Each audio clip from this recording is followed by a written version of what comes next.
Good afternoon, dialers, and welcome to It's Dangerous to Go Alone. Don't know the number. I hope everyone's having a good Saturday evening. My name is Melodic, or Gamer Dreams. And I'm the Bomb 93. Season 46, by the way, in case you didn't know, gamer. So you go. It's a lovely day for Splatoon, I think, and you know what? We're going to see some interesting games today. Yeah, I'm very excited for that. For those who are just tuning in for the first time, It's Dangerous to Go Alone is a free agent tournament for all skill levels. Anyone can register, and you enter solo. And what a free agent tournament is you sign up, and you get paired with other players to create a team of 4, and then you would go on to play like the regular standard tournament style. They're balanced by solo rank, competitive experience, playstyle, and sometimes single strength, and most times time zones to help everyone get on the same page. Yeah, I'm really excited to see what happens today. We're going to be going into our first match very briefly, just waiting for the room to get set up. Yeah. Yeah. One of the things that, I'm kind of looking forward to today is teams might not have a lot of experience, but we might see a lot of very competitive play between teams, hopefully with a good balance. So we are going to be getting into our first round. It is Adventurous 8 versus Dynamic Digging, and first up, Robo Ramen Clamplets. Bomb, do you have any strategies for that? Robo Ramen's one of those maps where it's kind of a dual layer level, so you're going to see a lot of different play on each of the levels. You're going to try and see flankers coming from the lower level, trying to get up and trying to get around teams that are going to be really pressing up top. There are also going to be lots of play towards the middle. If you don't gain that ink advantage in the middle, basically the play is to play around that and try and generate pressure from the backside. But this is a map where people like to go underneath and try to generate pressure that way, or just try and push through backlines through the straight area to the basket. So it should be very exciting to see what strategy teams employ here. It's not exactly a bonus science, but we're going to get right underway here. Into round 1 Masters bracket, we see in the yellow Adventurous 8 and in the blue Dynamic Digging, pretty quite similar comps on both sides, consisting each of a shooter, roller, and cooler option. As both teams rush to mid to try and contest, it's really just a fight for control over here. Yeah, you don't see a whole lot going underneath. You see a little bit of blue zinc hanging out on that left side ramp. Looks like we're just trying to generate some bombs, generate some pressure, get that paint in the center, and maybe hopefully get a pick or two. I'm not seeing anybody. Oh, yellow has one go down first, but you do see a special and the instant trade. Looks like blue's going to get a slight advantage right away. It might not be for long, but we do see lots of pressure coming towards that point. The special did come out, but we're now seeing them generate pressure. Maybe with a bubble coming to hopefully hold a point on top of the checkpoint once that ball comes in. Yes, it is very crucial to be able to hold on to that elbow in order to get any scores, and that is a wipeout in favor of Dynamic Digging. This is exactly what an opening should look like, and Dynamic Digging is in a great spot right now as they got the score down to 53 with more coming. We are at a slight advantage here with 3-3 and ground space, and as I say that, 2 do go down, making it 3, now giving Adventurous 8 a chance to get back into mid. They do have a Zipcaster ready to go, but they do have to watch out for the Zuka from Dynamic Digging. And a minute and a half has gone by, so there is plenty of time to make something happen. Yeah, we're seeing a lot of aggressive play here on the side of Dynamic Digging. You see the Trizuka come out, trying to generate maybe a pick, trying to get some pressure on them. It looks like that, ooh, Adventurous 8 does get a pick, but it looks like it's back to even, and we're seeing pressure, jumps coming in, and trying to continue moving forward. As we see another one go down on the side of Dynamic Digging, and the Zipcaster coming out. Yes, the Zipcaster is great for attacking those backline options, as we see here. And it seems that it is now Adventurous 8's turn to get some points on the board, with that bubble giving some protection. They do get it quite close to getting lead, but they do have enough clamps to flip it. Dynamic Digging is doing a nice job keeping out Adventurous Dynamic Digging. I'm getting that lead. They do only need like 2 more clamps, I believe. Yeah, 2 more clamps for lead, but just the edit left. Yeah, once Adventurous 8 got back into the fight, it looks like they were able to maintain the fight back in their favor rather than trying to push against it. And we see a Soda's coming out on the side, hopefully trying to generate an advantage, get some quick jumps back if people do end up going down, which is going to be strong. We do see lots of, I believe, burst bombs. Oh, no, I was... It's a crab tank. Yeah, I think it's a crab tank coming back for shooting, but it looks like they're going... that roller. Yeah. Alright, I totally cut you off. Keep going. Yeah, we keep seeing pressure, but we do see teams going down. We see Crab Tank come out again. Crab Tank does go down, unfortunately, so Dynamic Digging is going to have to generate pressure without a Crab Tank. We'll see how that works out for them. You see the bombs come out a lot on the side of Dynamic Digging, trying to generate some turf area here, but it looks like... Ooh, and we see a trade on the side of... But you see the bombs coming out, trying to generate a little bit more pressure push. You see the Bubbler come out on the side of Adventurous 8, trying to generate a little bit more support and maybe taking up a defensive position rather than an aggressive position there on that elbow. Yes, the pencil is amazing at holding paint and keep and locking areas out to supply their teammate with support to move in. As the timer reached less than a minute, all Adventurous 8 really has to do is just keep their side of the map painted and keep a strong defense so Dynamic Digging can't get in. But Dynamic Digging does not have a power clamp currently, except from I don't think they have a pity. If they do, I can't see. Yeah, I think they use their pity on that first rush. Yeah.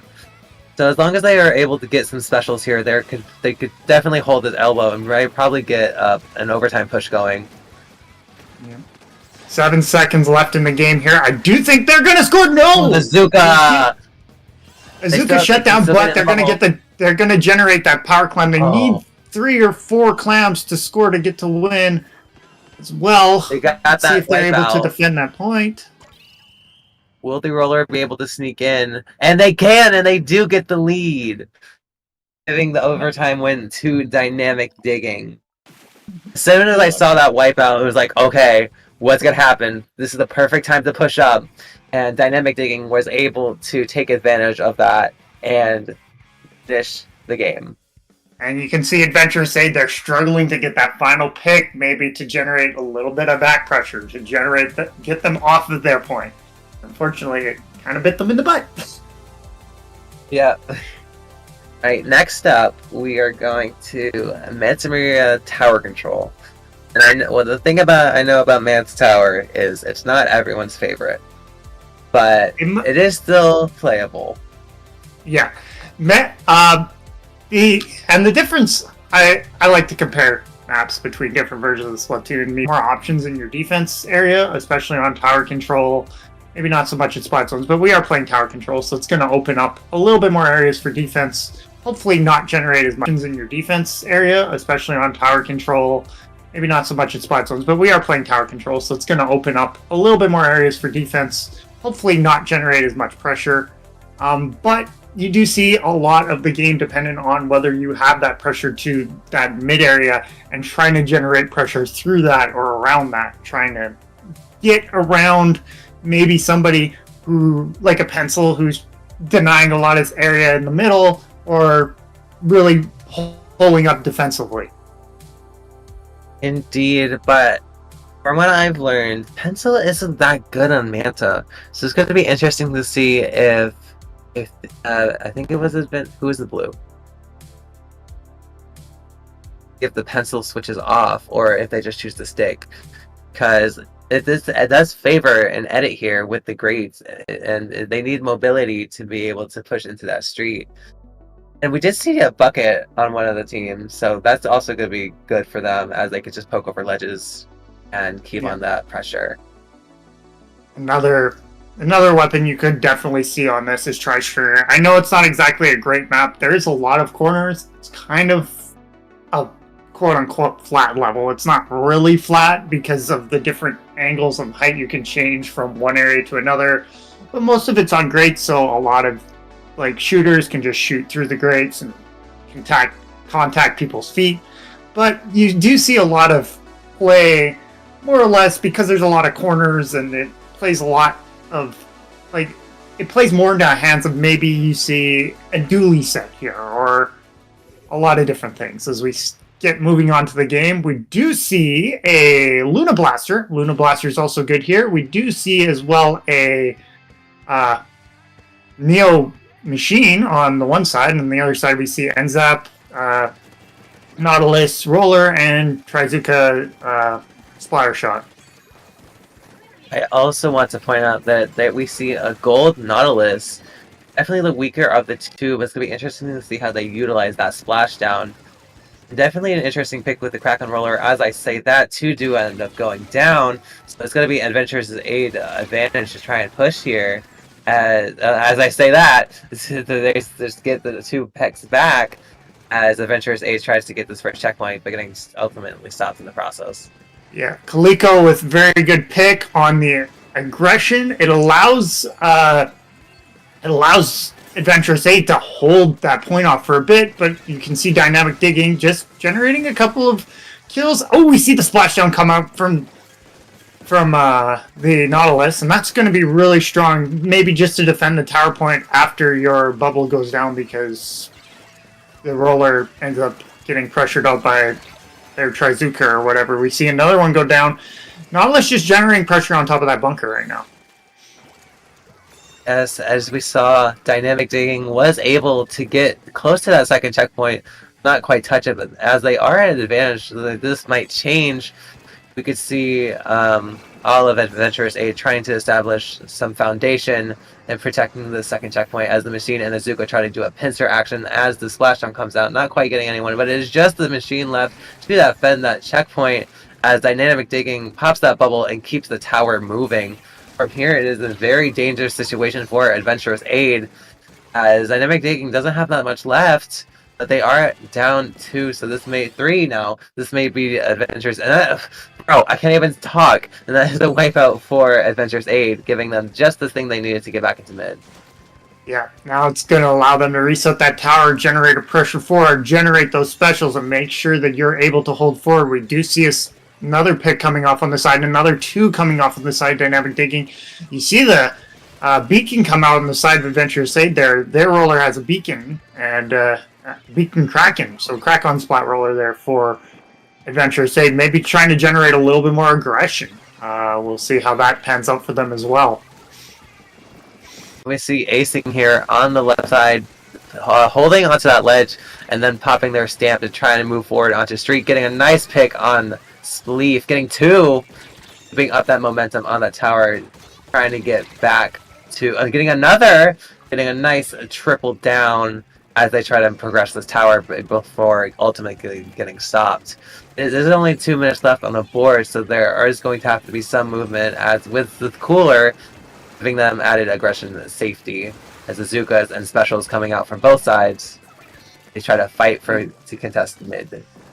And you can see two of the teammates on the side of Dynamic Digging picking up some drinks, getting moving. You do see the Enzap come down, but they're going to be right back into the action pretty quick because the boost was still active on them. You see the jump out there from the Roller, maybe trying to protect maybe a little bit of an advantage that they had. But it looks pretty even right now. Oh, we see to go down on both sides as we generate some ink here in the middle. Looks like they're going to use that beacon, try and get back. Oh, with the kill with the Trizuka, they're going to try and generate back into that high pressure area where it's very close to spawn. You do have that one checkpoint there right by the goal. But it looks like Luna goes down. He has to be very careful of that bomb. That bomb was actually pretty well placed on the other end of the tower for him. So we'll see how that works out. Kraken does come out though. Oh, nice. Oh my goodness, that was a very strong Kraken, very wise. 40 seconds left in the game as we continue on here. With that delayed wipe for Adventurous Aid, they don't have much time left to get all the way to halfway past that last checkpoint. So they need to keep their members up and their feet painted if they want to get this tower even close. As there's a trade here on Bunker. The acing coming from behind with that Ultra Stamp, putting in the work. You do have to be careful because the sides are exposed and they will probably end up in a death, as we see here. And it is just it's just a crack-on roller for Adventurous Aid. There isn't much opportunity left to get back on tower, so they're going to have to do something here. And they aren't quite able to hold the ending, giving this game to dynamic digging. You could definitely see the difference in ideas there from Adventurous Aid and dynamic digging. The side of Adventurous Aid went more with an aggressive comp, whereas dynamic digging kind of played a little bit more defensively. They did have more. They did push the aggression, but they were able to push the aggression with their weapons and use their specials more in defensive ways that were able a little bit more to protect the zone areas and maybe trying to generate a little bit different of an idea there to try and keep Adventurous Aid off of them, and it seemed to work out in their favor. Indeed, the thing about dynamic digging is they were able to get that the big initial push, and really just sit back and just let Adventurous Aid come to them, which probably set their win stone for that. As I believe it's a play all, could be wrong. I think it is. I think it's a play all. But if it is, we are going to see a classic up next. Mako Mart Splat Zones. I actually don't know if it's play all. But the thing about Mako Mart is it's fairly cheesable if you have a Reef Slider. But yeah, because like you can just go in, as long as you have enough special power up, that could be like an instant cap and instant safety as long as you don't get canceled.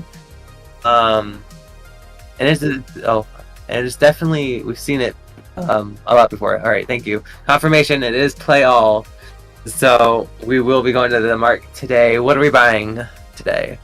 We're buying all the breakfast style that we possibly can. Try and generate a lot of pressure onto the opposing team's stack. Try and make sure that they can't easily get in without being picked off by your team. You're going to see a lot of the same kind of team ideas that Manta Maria had with the roller, with buckets, with all of those sort of weapons. Try Stringer here as well, maybe even as your backline, but you're going to see a lot of the same stuff you're seeing in Manta Maria. There's as many greats, but there's a lot of pressure here on the front line, so if you're a backliner, you want to make sure you pressure before you sit back. Indeed, we are seeing some similar comps, and the choice to stick with the Crack-On Roller and bringing out a bucket alongside it could be pretty good for dynamic bench. Damn, I got flipped. For dynamic digging, as the pencil also returns, ensuring some nice paint in mid. As 3 do go down already for Adventurous Aid not taking no prisoners early. Pencil has to defend for himself for a bit. Looks like they were able to get the pressure on the opposing team's stack, not allowing the pencil to generate pressure through the middle. And we're seeing quickly now as dynamic digging able to hold in that middle, and the pressure continues, but it looks like Adventurous Aid's going to maybe take control of the zone if they can keep painting. Here the crab tank is also out on the side of dynamic digging to try and hold the zone. They do get control of the zone back. Yes, that crab is great at applying pressure for dynamic digging. as they are able to keep the lockout. The Kraken being forced to pop, getting exposed by that Zuka, is able to put some aggression on that left stack before Ultimate having to retreat and getting punished for it due to the end lag. Less than 10 ticks left. Adventurous A's is going to have to make something magical happen here if they want to. You see, Tri-Strike come out, but not in time. And that is the set for Dynamic Digging, depending on an amazing show against Adventurous Aid. But we can't count out Adventurous Aid. They also put up a heck of a fight. So I can't wait to see what they do in the future of the tournament. Yeah, this game was really strong for Dynamic Digging. You could tell that they were able to get the paint pressure, make sure they were able to generate a heavy pressure against Adventurous Aid, especially in that, like where I said earlier, getting that early control of the center and making sure you're taking away an opportunity for the other team to get to their attack, to that close stack to the middle, get set up, and it denied them the territory in order to play the game the way you want to. Exactly. Yeah, that was a very strong set for both teams. Lots of these. If we look at these weapon pools, there's lots of aggression on both sides. Not really much room for the coolers. So it was interesting to see what weapons they chose for certain situations and how they used it for their advantage. But yeah, definitely stay tuned for prelims round 2, which will be coming up next, and I can't wait to see what happens then. Alright. I'm waiting for. Sorry about that. Welcome back, dialers. Anyways, so we were just talking about how the other teams are really strong, and it's excited to see. What I was saying about Museum on Rainmaker is, since they just got changed, it's going to be interesting to see if they use those changes to help get that first checkpoint cleared faster, or will they just go the safest route on bottom right? But I feel with this map, you might see a Tri-Stringer come out. Museum is kind of weird in the fact that it's spawned down, really. There's a lot of areas where you can shoot down into problem areas and generate paint out. As we get into the game here. Here we go, getting into the first round of prelims number 2. Oh, that's an interesting comp. We see a mint and a charcoal on opposite teams. Let's go! So what I'm seeing is the new bow for the first time today is insanely good at getting that Rainmaker pop, as we saw here. Alongside one of the decapitators, and on the Crowded Consequence, they did stick with the double roller, so they will be sticking true to their nature as the Reeflower comes out, and the Dynamo is going for this checkpoint with the elevation. He's going down a Bashful Bayou, check cleared for Crowded Consequence. Yeah, and we see instantly they generate that pressure, they generate specials, and we see a Jet come out, getting another pick, and they continue pushing forward, and they're not gonna stop. They're just gonna go. They've got all the pressure, all the ink, and don't stop pushing forward. Looks like Bashful Bayou was able to generate. Stop though. Ooh, Dynamo was right there. Oh no! As you said that, they snuck back in. They snuck back in and got the points to 8, keeping just the roller left alive. Yeah, the Dino is sitting up top. Oh, I dropped down, or that was crack on. Looks like Bashful now pushing up into the enemy area now, trying to generate a reverse push maybe.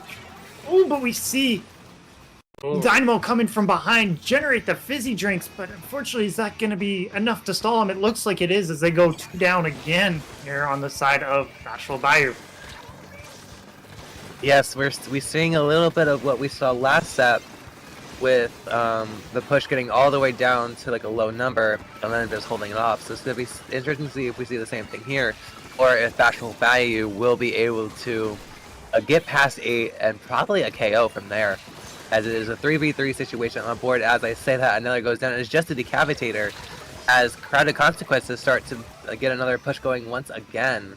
Yeah, it looks like their main objective now is just to push the Rainmaker. Don't stop, keep moving, and don't let them back into the game. Fortunately, you do see 2 go down on the side of Crowded Consequences. As we see maybe a different strategy from what you normally see. Do see a hammer come out, getting 2 there. But unfortunately, as they're throwing, they are taken out by the Dynamo. Who is hanging underneath that ledge. Those ledges are dangerous. Yes, especially for Crowded Consequences comp. Most of the weapons are great at poking ledges, as we just saw. As 2 go down in Crowded Consequence, this is going to be Bashful's Bashful Bayou's time to regain control of their plat and maybe start a push of their own, getting closer to that first checkpoint. We do see an Inkjet ready to go alongside an Ultra Stamp. While Inkjet is definitely better than Ultra Stamp, Ultra Stamp can cancel Inkjet, so it's going to be interesting to see when they pop it. You see 3 specials on the side of Bashful Bayou. One's getting used. Looks like the Wellspring used their specials as well. 2 down on the side now of Crowded Consequences. 3 down on the side of Crowded Consequences. The other 2 being back up really quickly. Fortunately, another one goes down, but 2 go down the side of Bashful now. And that's probably going to contain the point in the center. Going back to a neutral fight. We saw all of the specials being popped, and not much coming out of it except Crowded Consequence once again picking up the Rainmaker, trying to stall it out a little bit longer, getting rushed down by the Decapitator, but isn't quite able to get any value as it gets stuck underneath the drop and taken out by the edit. Their Bashful Bayou is going to need to get these picks and be able to move up, but as I say that, they do end up going a delayed wipe, I believe. Bubble being there to establish a sense of control for them on that ramp area and say, no, you can't take this Rainmaker any further with less than 1 minute on the board. Yeah, we're continuing to see heavy pressure on the side of Crowded. Bashful just trying to contain that pressure, maybe get a few picks and able to create some pressure of their own. It's not looking too... Oh, you see the Mellow strat coming out. The Reef Slider there. Looks like the Rainmaker resets again, and we see a trade on the side of Bashful and Crowded. Crowded trying to look for an area to take advantage of. Oh, gets a double with that Dynamo there. That's going to be really strong and allow Crowded to push up if they so desire with 13 seconds left on the clock. Yes, there isn't much time, so Bashful is going to have to make a mad dash for that Rainmaker for a chance of overtime. The Dynamo's stopping that Julie's in the tracks, and that's going to be game because Bashful can't quite pick it up in time. Yeah. Crowded Consequence was able just to get in there and just like get that first initial push and keep it going as far as they can and just sit easy for the rest of the time. It was nice to see that they stay true to their triple roller comp, and I can't wait to see what comes out from them next. Very, very strong play. They got advantage and said, we're going to continue pushing, but we're going to push in defense. So we're not going to over-exaggerate ourselves, but we're going to be aggressive. Get into the areas where you like to set up and make sure we're disabling your setup. Maybe pushing your setup further back.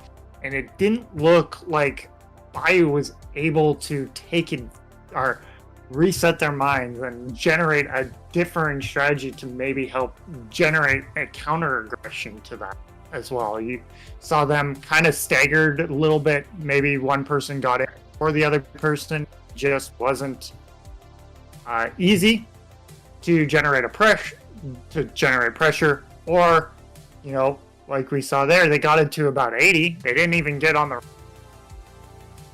and Crowded was able to get it to 8. As we move on, go ahead. You can go. We're moving on to Scorch Gorge now. Clan Blitz. Scorch is one of those maps where, you know, the pushes come hard, but the pushes come fast. It's once you get a pick on the ramp sides, it's go go go and don't stop until you get that clan scored.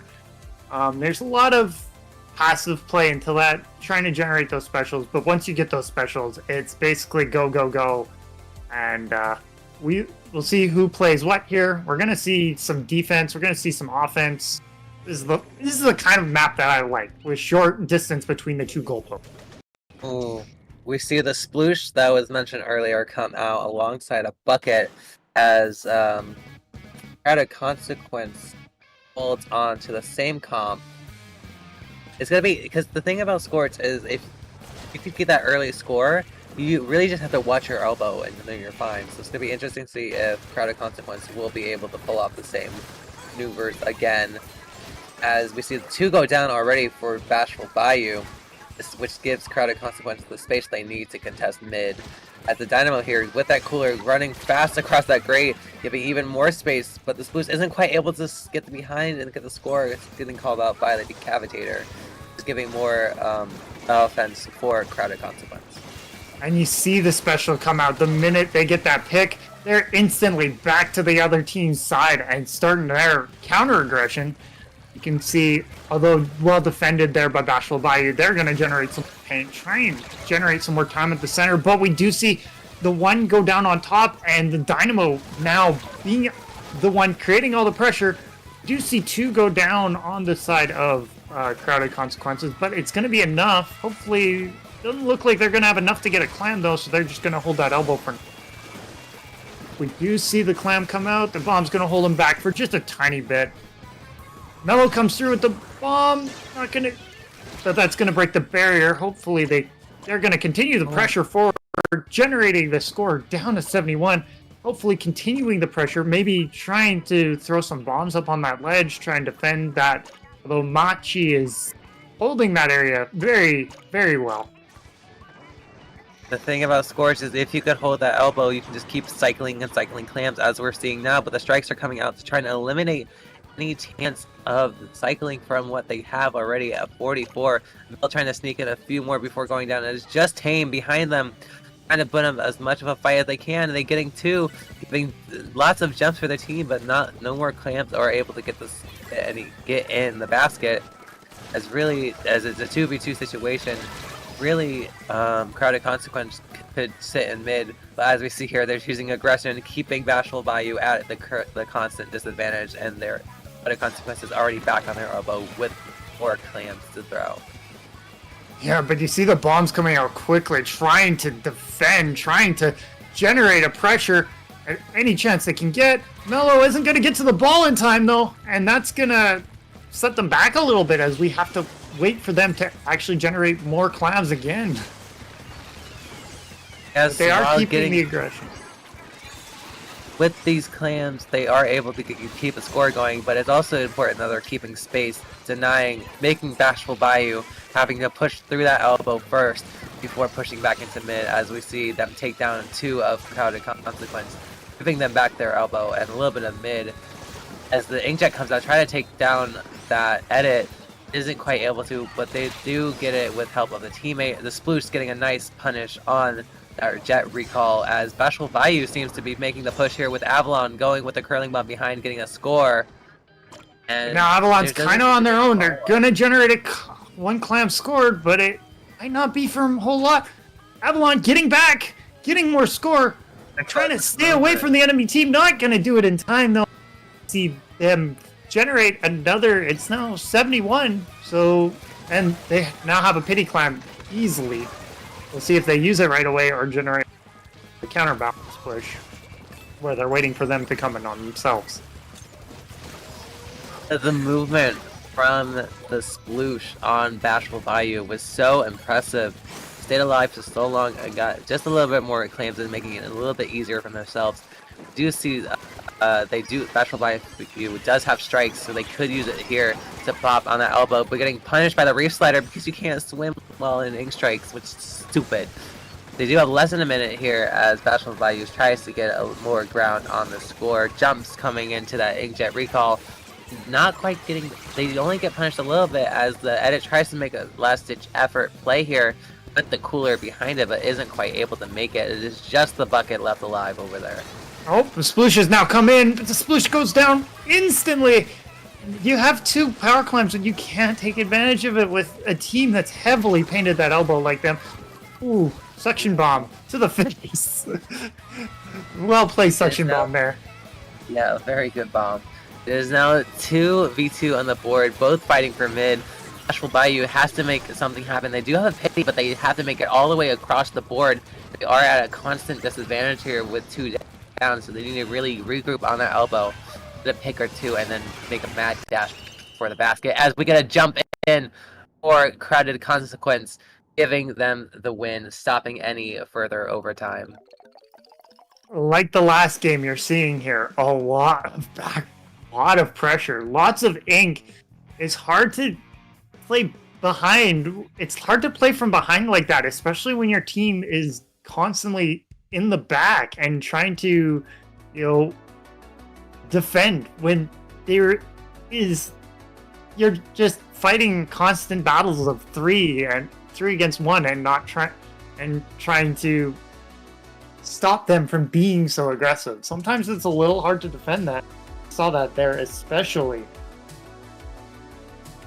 Yes, and just with that, we will be going into the new map of the season, Lumeria Hub on tower control, one of my personal favorites. What I don't like about it though is that there is a wall cutting off mid from your side of the map. If they just remove that wall, that would have been great. But it's gonna be, since this is so new, lots of players aren't gonna quite know the layout and the advantages and where to position yourself. So it's gonna be interesting to see how both teams try to adapt to the situation and push tower past up the track. Yeah. Oh, so those moving conveyors, it's not like Piranha Pits conveyors, compared from Splatoon 2 again to Splatoon 3, but they move forward and backwards. So it's at predetermined times, but it's not like absolutely depending on who's in control of it or whatever. So we'll see if teams are able to use that to their advantage here, especially with Crowded Consequences being as aggressive as they are. They could basically sit there, wait for a teammate, especially the one by spawn. They can wait for the platform to move forward and then jump on somebody to keep them away.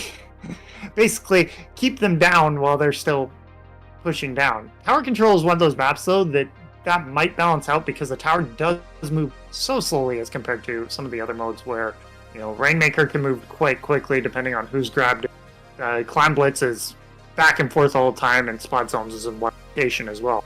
So we'll see how well this goes for our teams here. I'd assume because of the aggression that Crowded Consequences showed, they might be able to use it to their advantage. This is kind of like a Skipper Pavilion in a way from Splatoon 2. Yes. Just make sure to not throw your coolers on any of the conveyors because they will break. I learned this the hard way. As we see a custom range blaster come out for the first time today, alongside a carbon deco. So it's gonna be interesting to see how they use these aggressive weapons to their advantage. As a cooler already being popped for Crowded Consequence, as there's a fight for mid, 2 going down on Bashful Bayou and giving the Crowded Consequence a chance to get that tower a little bit moving. As 3 go down, another one go down. It's sort of a delay wipe as they kind of get the checkpoint for free. Oh, but the Dynamo going down to a bomb gives Bashful Bayou a little hope to not let the tower go any further. But Mello getting that double, and instantly that pressure's changing again. You see Jenny hop back on with the Dynamo. 5.1 comes out. Is that going to be enough to just hold him off of it for enough time? Ooh. Gets the double. Unfortunately, does get picked off by the Dynamo roller, but they do get a wipe. So that's going to allow them generate time. Push that ink. Make sure we're not pushing too deep in that ink, though, to generate a counter pressure from a different direction. Strikes are being popped here as 2 are down on Crowded Consequence. This may be Bashful Bayou's chance to establish a strong lead here to defend, as the Gal is just being super aggressive with that wall, getting the Dynamo. There's no coolers left, as it is still a fight to second checkpoint, as Mel was able to get a little bit behind trying to get Machi off the tower, isn't quite able to, and they are going to be able to pass the second checkpoint, giving a nice lead for them as specials are being popped left and right. Yeah, we do see the crab come out, unfortunately getting picked off from behind. That was a very good blaster, Avalon.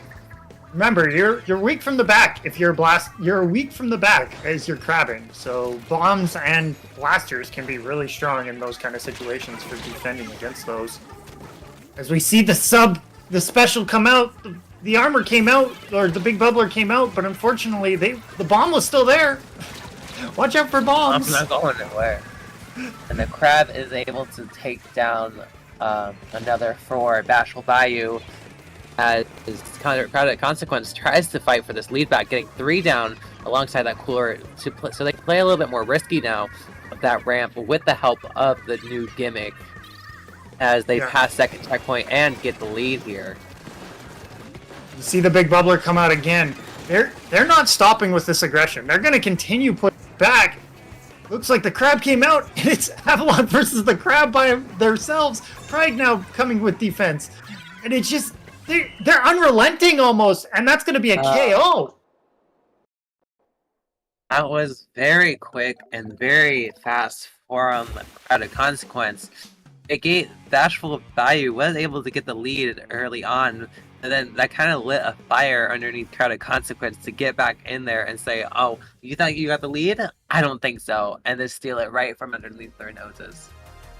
It wasn't even just underneath their noses. They basically said, okay, we like the aggression you're showing, but here's our aggression in return. And it was just almost too much for them to take back the main areas of turf that they needed to take. And it was, unfortunately, it led to a lot of singled off players, and it was just hard for them to generate a counter push in return. Late game. Once they start the trek up that hill, it's going to be hard to get back going. As we saw, so Mel was able to switch off the Dreadringer, so that was nice to see that they aren't just a one-trick pony, but they have multiple tricks up their sleeve. Very nice to see. Both teams were able to establish a nice defense. With good defense, good offense is a great defense. I think that's how that saying goes. As Crowded Consequence was able to steamroll through their fights and take the set. Yeah. The saying is the best defense is a good offense. Oh, yeah, wrong way. Oops. Yeah. But it is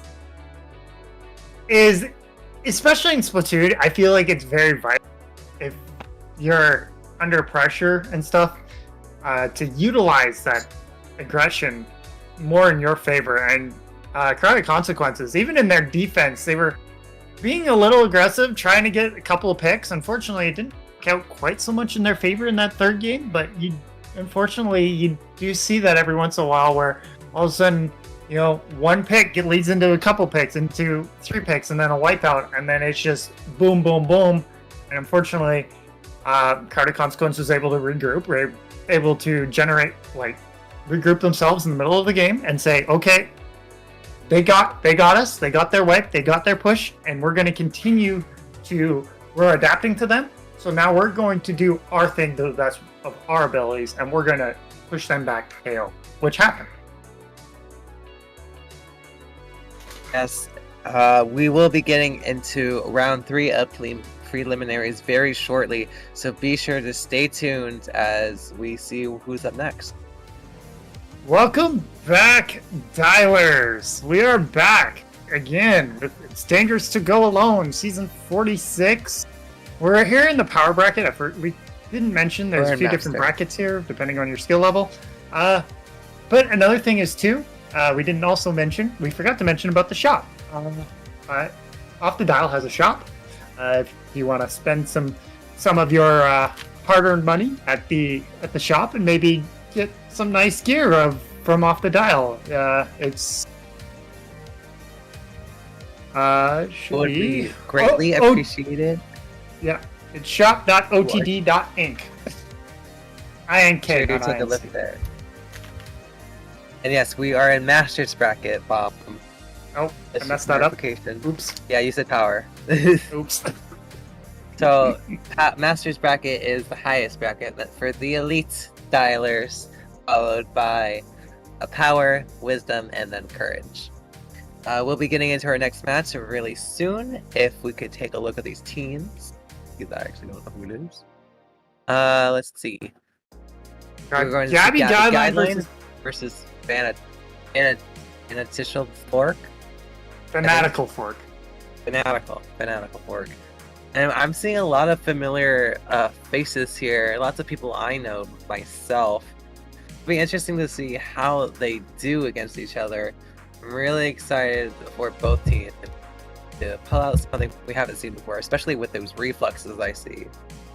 I see a reflux. I see E-leader. I see a charger, and I see and I see a giraffe. Actually saying they have played the new, feel comfortable enough to play the new decavitator, as well as both the heavy edit. So that might be an interesting change of pace if they're struggling or they see something in the other comp that they want to take advantage of. They might change their range completely. So that might be exciting to watch. Yes, both teams seem to be very flexible in their comp choices. Let's take a quick look at the maps for this set. First up, we're going to be going to Marlin Airport Splat Zones. Marlin is not my favorite, I will say that. Really, it's just, especially on like Raidmaker, you go in, you drop, there's lots of open space in mid, and you're basically just vulnerable to backlines. So it's going to be easy, it's going to be nice to see how teams take advantage of this and try to position themselves to not be out in the open all the time, especially with the tiny zone in the middle. It's a tiny zone, but there are those propeller platforms that actually launch you up, which could be a good way to set up if you set up on those propeller platforms, but there are weaknesses to get on them from the backside, much like Anchovy in Splatoon 1 as compared to Splatoon 2, where it was kind of harder to get up on those propeller platforms to defend. But we will see how teams adapt, because some teams do like... I have a fondness for setting up on the left rather than setting up straight Broadway. So we'll see how these teams take advantage of that, where there's low areas to set up, high areas to set up, and what they tend to do here. There's very different ways to go about it. It's going to be lots of bombs, lots of buckets, maybe. Although these stringers and these reflexes, Marlin is actually one of those maps that can take advantage of a shorter range bow like reflex. I think I found your favorite weapon to talk about. I think you like the stringers a lot. But the thing about this map is, the thing about this map is, while it is quite simple and easy to lock out, there are some other ways to get out of your base. Like there's that right side that can drop to the bottom right area. The left side we can drop into the left area with the fans to help you get around a little bit.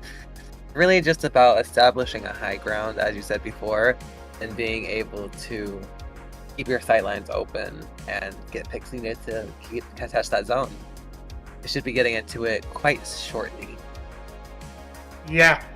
As for like what kind of charger, like seeing that we have a charger on, I think it was Fanatical Fork has a charger on their team. Yeah.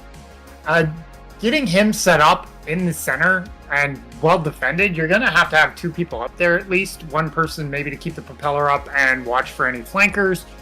But with spot zones being a map where you can paint the zone from the propeller platform, you would hope that you'd have two people on that platform defending at all times and two people kind of pushing to generate pressure against it. As we get into the game here. Here we go. We're going to see, the new edit coming out today alongside a ZF, which is a nice pick for this map for strikes. You don't really see that much often because pencil more. You see an ends up on... You see a vanilla ends up on both teams, so there should be a lot of fizzy drinks coming out. The cooler jacket is a nice addition onto that, as both teams are fighting for the zone control here. Italy trying to paint out that left side with Karma, as Azuka coming out, clustering everyone together. One going down both sides, two going down on Fanatical Fork, as Gabby Guideline is now in control of zone. Yeah, and you can see the minute they got that first pick, they instantly went to the other side and tried to get the two picks there. Looks like they're going to continue pushing forward. The splatter shots and the heavy edit pushed in pretty deep. P-Leader trying to generate some pressure with the bombs, or with his shot, trying to keep them away from painting in the zone. You see the man, I wish I was better at the special names sometimes in this game. You see the Stamper come in with their Spider-Man, I guess. I'll call it that for now. As with all these specials, Fanatical Fork is able to retake zone and get through to their penalty as the timer keeps ticking closer and closer to the lead switching, as Gabby Guideline is trying to use those fans push into zone, as the lead does switch over to Fanatical Fork. Oh, you see two go down on the side of Fork, and instantly Gabby Guideline able to take advantage. You see the Stamper just trying to get around, maybe try and get a pick or something. Isn't able to get it, and gets a jump camp there by the suction bomb. And you see them continuing their push forward, but unfortunately two go down, and all of a sudden their Stamper's in trouble. Indeed, as Fanatical Fork is trying to push up onto Gabby Guideline's flat to get some more ground in their favor, as the Stamp comes out trying to get a quick pick that gets shut down, followed by Azuka, as Fanatical Fork is able to quickly get out of their lead, and the timer continues to keep ticking down. But you see, maybe the aggression there needs to be toned down a little bit on the side of Fanatical, because Fanatical, they got the push, but then once one person went down, they were able, Gabby Guideline was able to generate pressure back. Oh no! That's an unfortunate hammer! That's an unfortunate hammer, as you see the hammer go down off the side of the map. Unfortunately, that's going to lead to some problems here for Fanatical. They've got to get back quickly into play here. Hopefully they don't generate too much of a time down on that. Ooh. Very, Nice very first quick lap. hands by Emilio there. As Fanatical Fork is able to retake zone, you do have to get past 16 in order to get the lead. Under 2 minutes left on the board. Gabby Guideline does have a Zuka at their disposal and a Zipcaster and a cooler, so they are able to play a little bit more risky here. And as out we comes see the the Zip! Zipcaster getting launched. Will they be able to get a pick? Maybe. With the help of their teammates, anything is possible. As the And zone you see is Gabby Guideline control. instantly take control.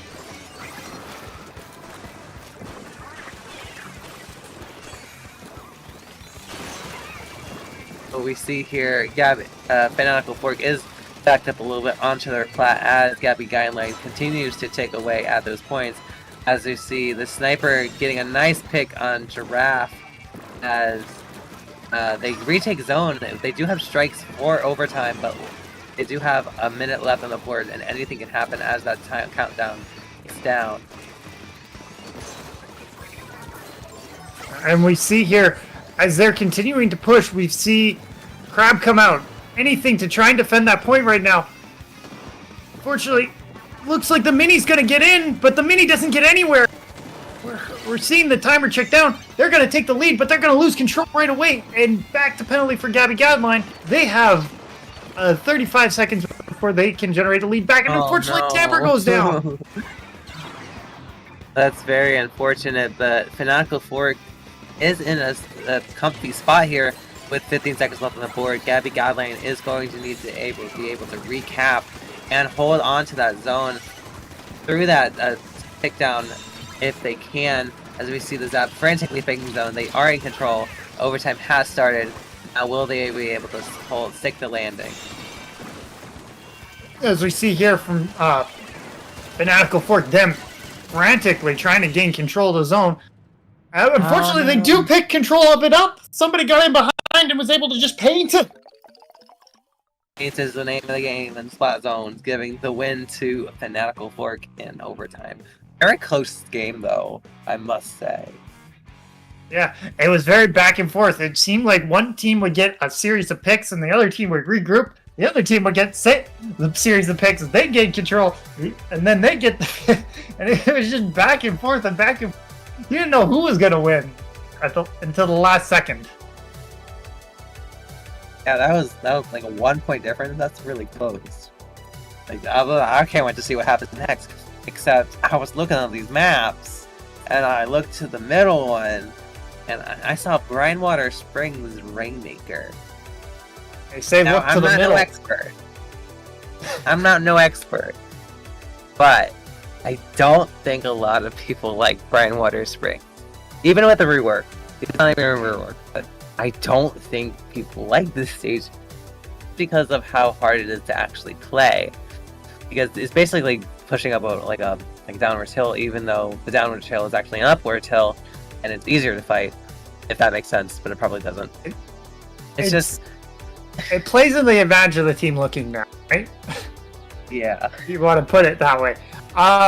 One of the big things here is getting the setups for like your flanks and stuff. If you're unable to flank, you're unable to push, kind of, sort of. But at the same time, you need to utilize your bombs and generate the push up the hill, and you can't really flank when you're pushing up the hill. And if only the Splatoon map creators actually put flanks in the game, that would be nice. They're actually getting used. But it's gonna be nice to see a change of pace, since you really don't see these bad or worse maps actually in the game and competitive. So it's gonna be nice to see how these teams adjust to it and try to use it to their advantage.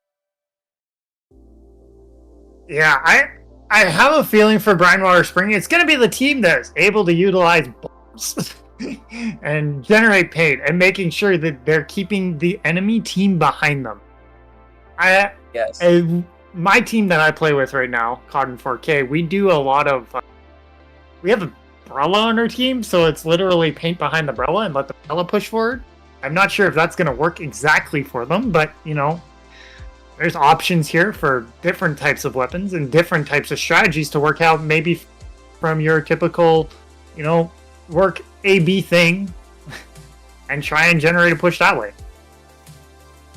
Yeah, it's because with Brinewater Springs, the lead leaders are so good here, or any charger, because they just have the reach anywhere.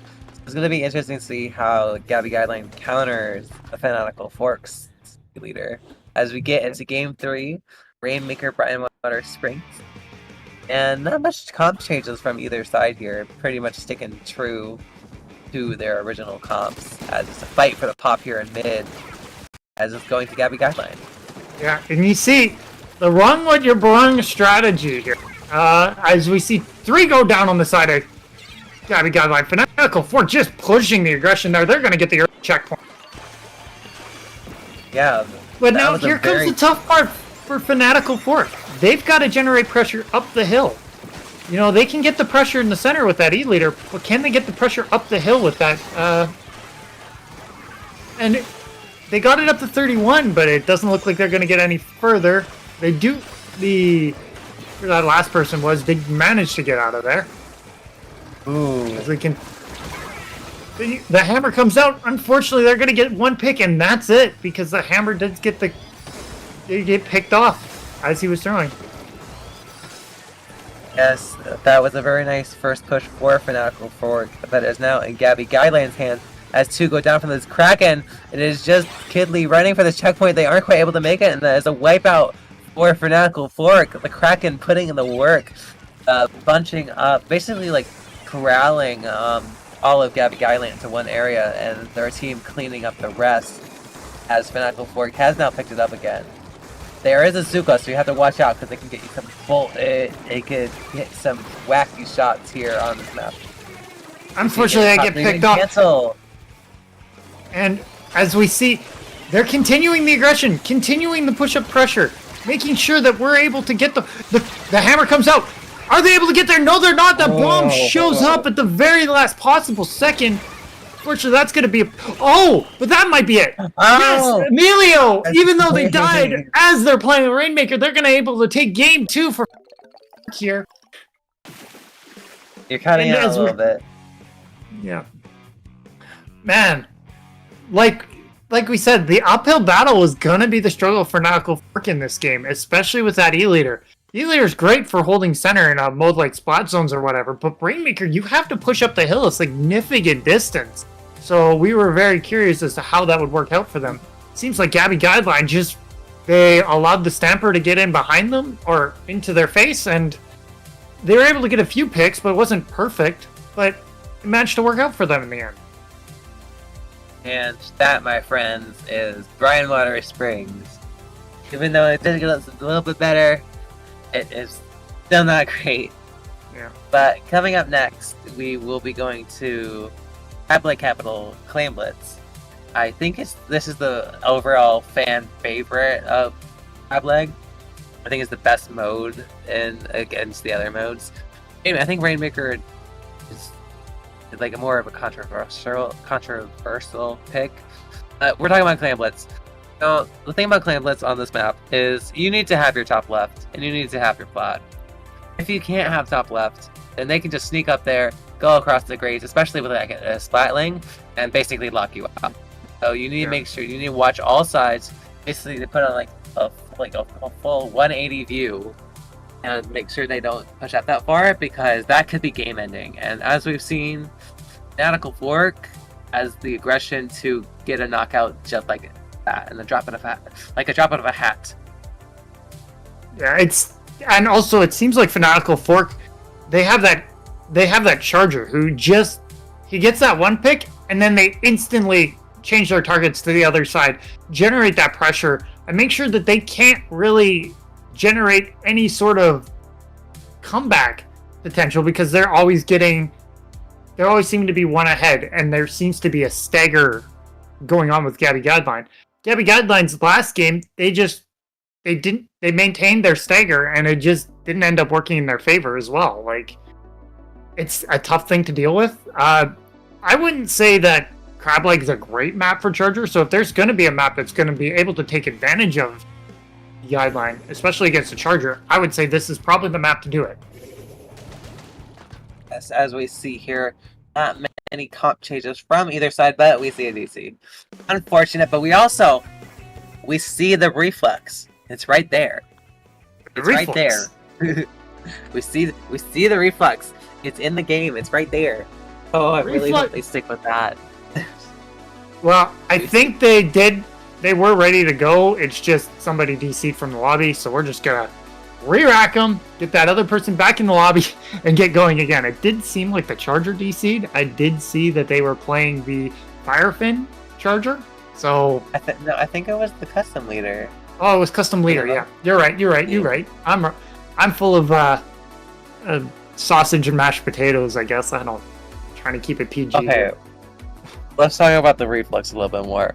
Reflex, what could that bring to this match besides of obviously the missiles? You paint to controls.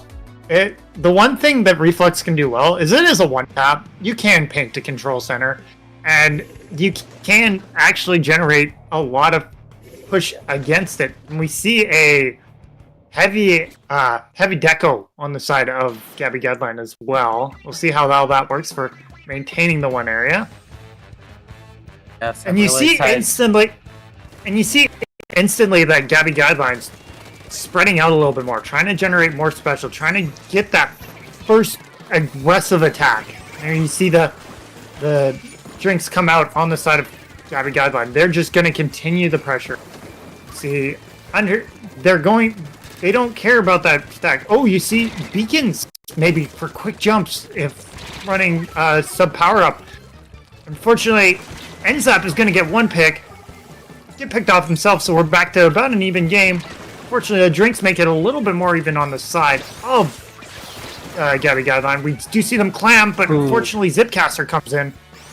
And goodbye to your clam, but I think they're able to get it back.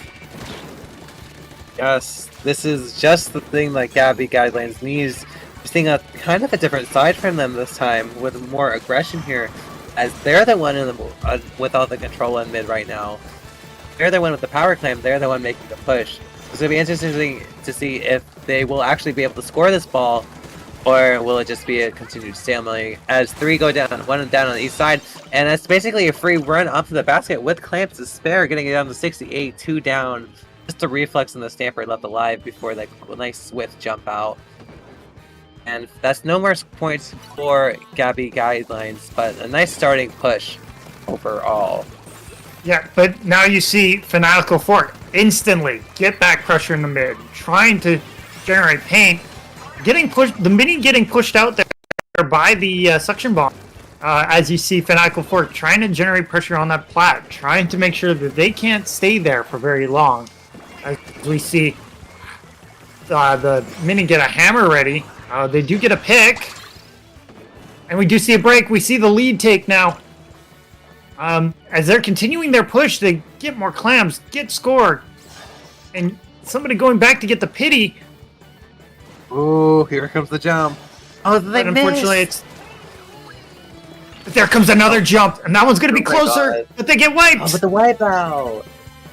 Unfortunately, it's going to be 2, so you're not going to see the paint come out the same way as Fanatical Fork did when they got their wipe of Gabby Guideline earlier in the game, or virtual wipe, where it was 3v1.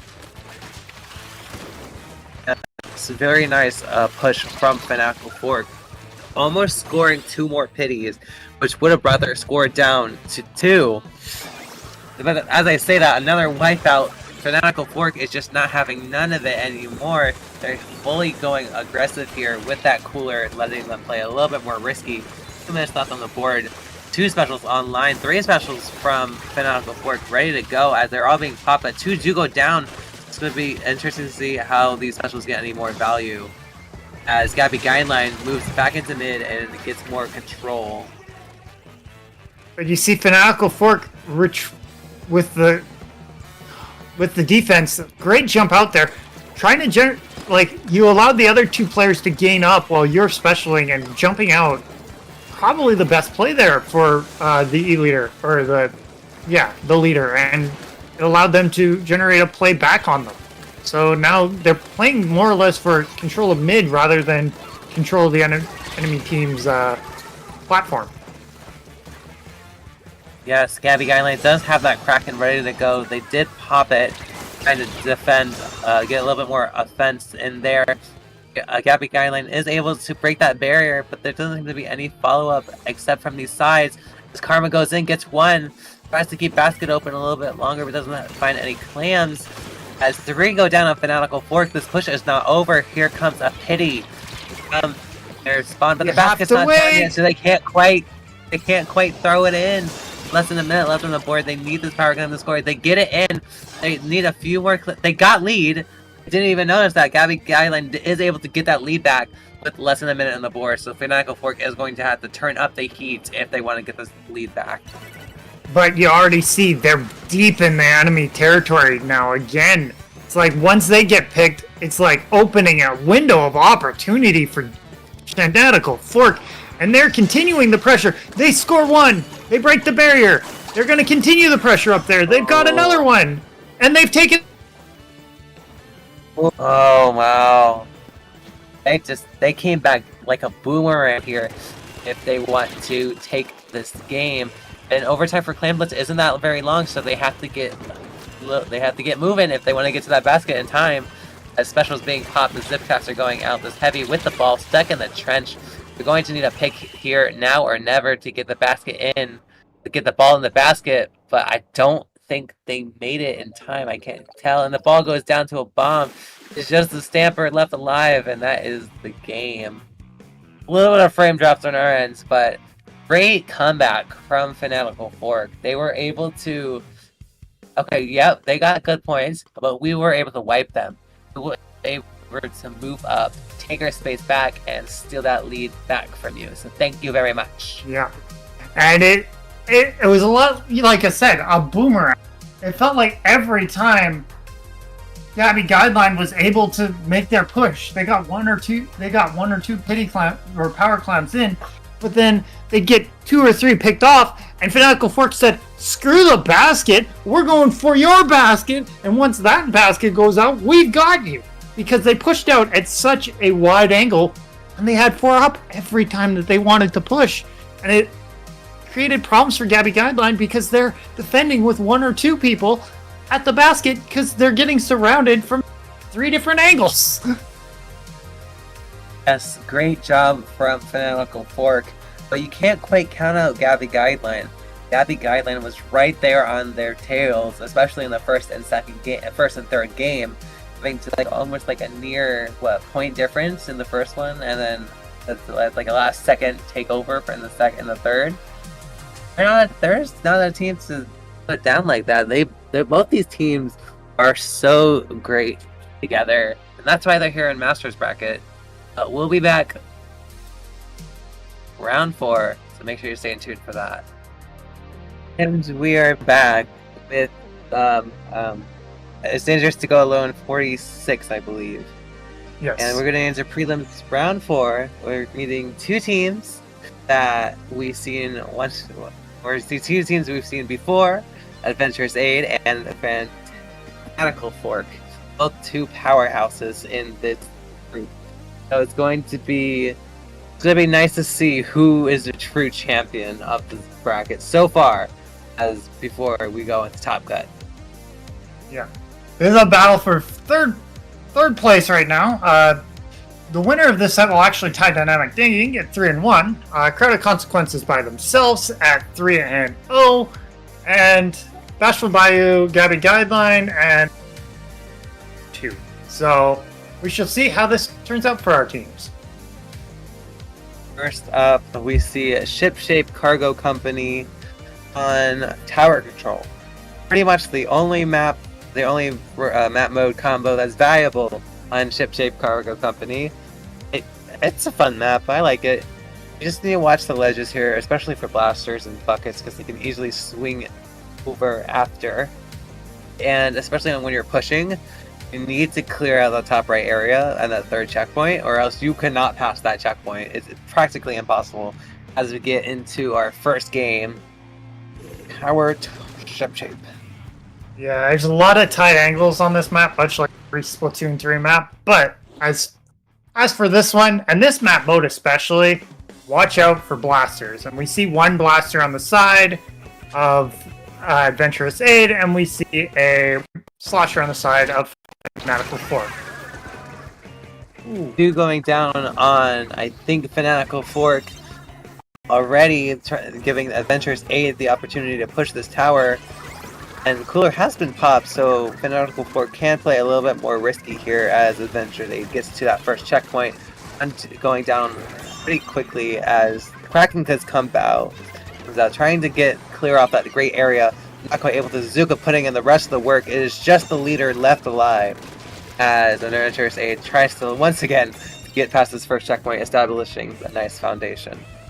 You see the pressure that Adventurous Aid is putting on Fanatical Fork here, making sure that they're leaving the E-Leader the last one left alive, so they're not really going to be able to push ink for themselves.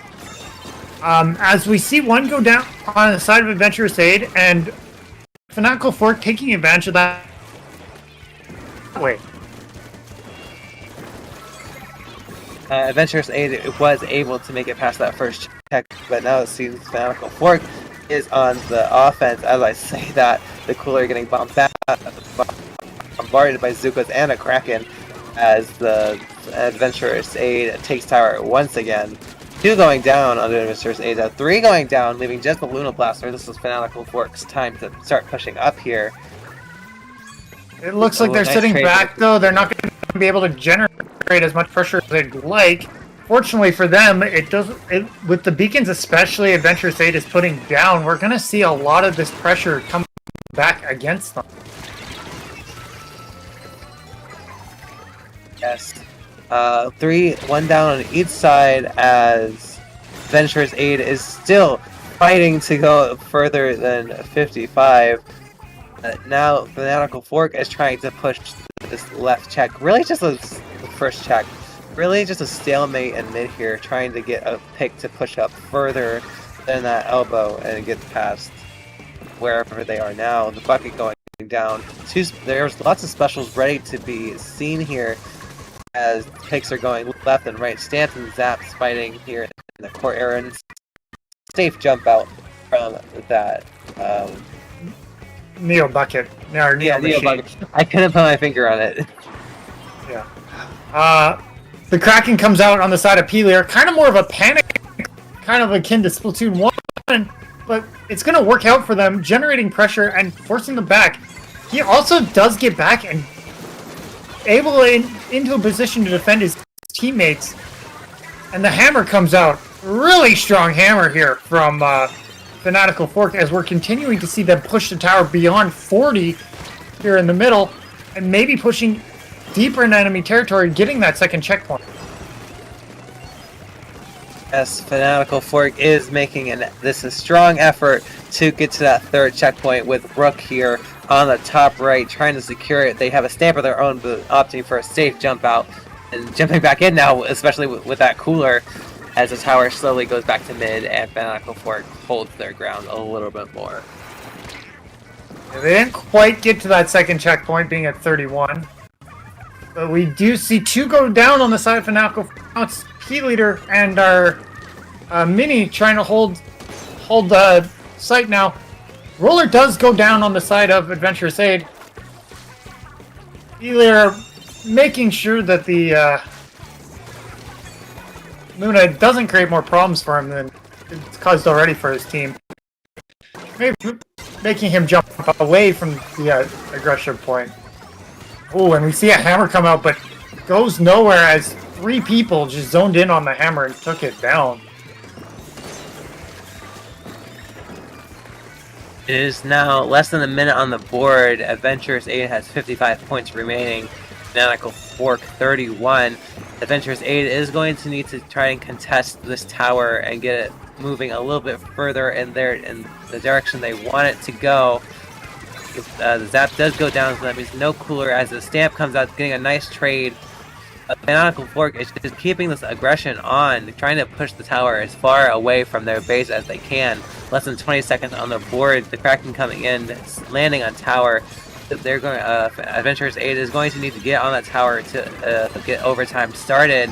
As we see specials being popped, bombs being thrown, a few seconds left, and Fanatical Fork is able to hang on to that tower, finishing the game. And we saw it on this side for sure that we saw for sure on this side that, you know, Adventurous Aid, although they got that early push, Fanatical Fork finally got a little bit together and were able to make a pressured push, and it allowed them to take advantage of that game and possibly have a little bit of a momentum swing there for the rest of that game, and were able to push in far enough, we should say. They didn't quite get to checkpoint 2, but almost to checkpoint 2, and that's all really they needed against the other team's composition, which included that very dangerous Luna Blaster, who couldn't get paint for him, unfortunately. Which sometimes when you're down players all the time, that the Luna kind of trapped in no man's land. Indeed. Next up, we are going to Mahi Mahi Resorts on Splat Zones, another classic for Splatoon 3. Especially ever since its rework, there has been so much more ground for Wahoo. I mean, not Wahoo. Sorry, I was looking at the next match. Or Mahi Mahi.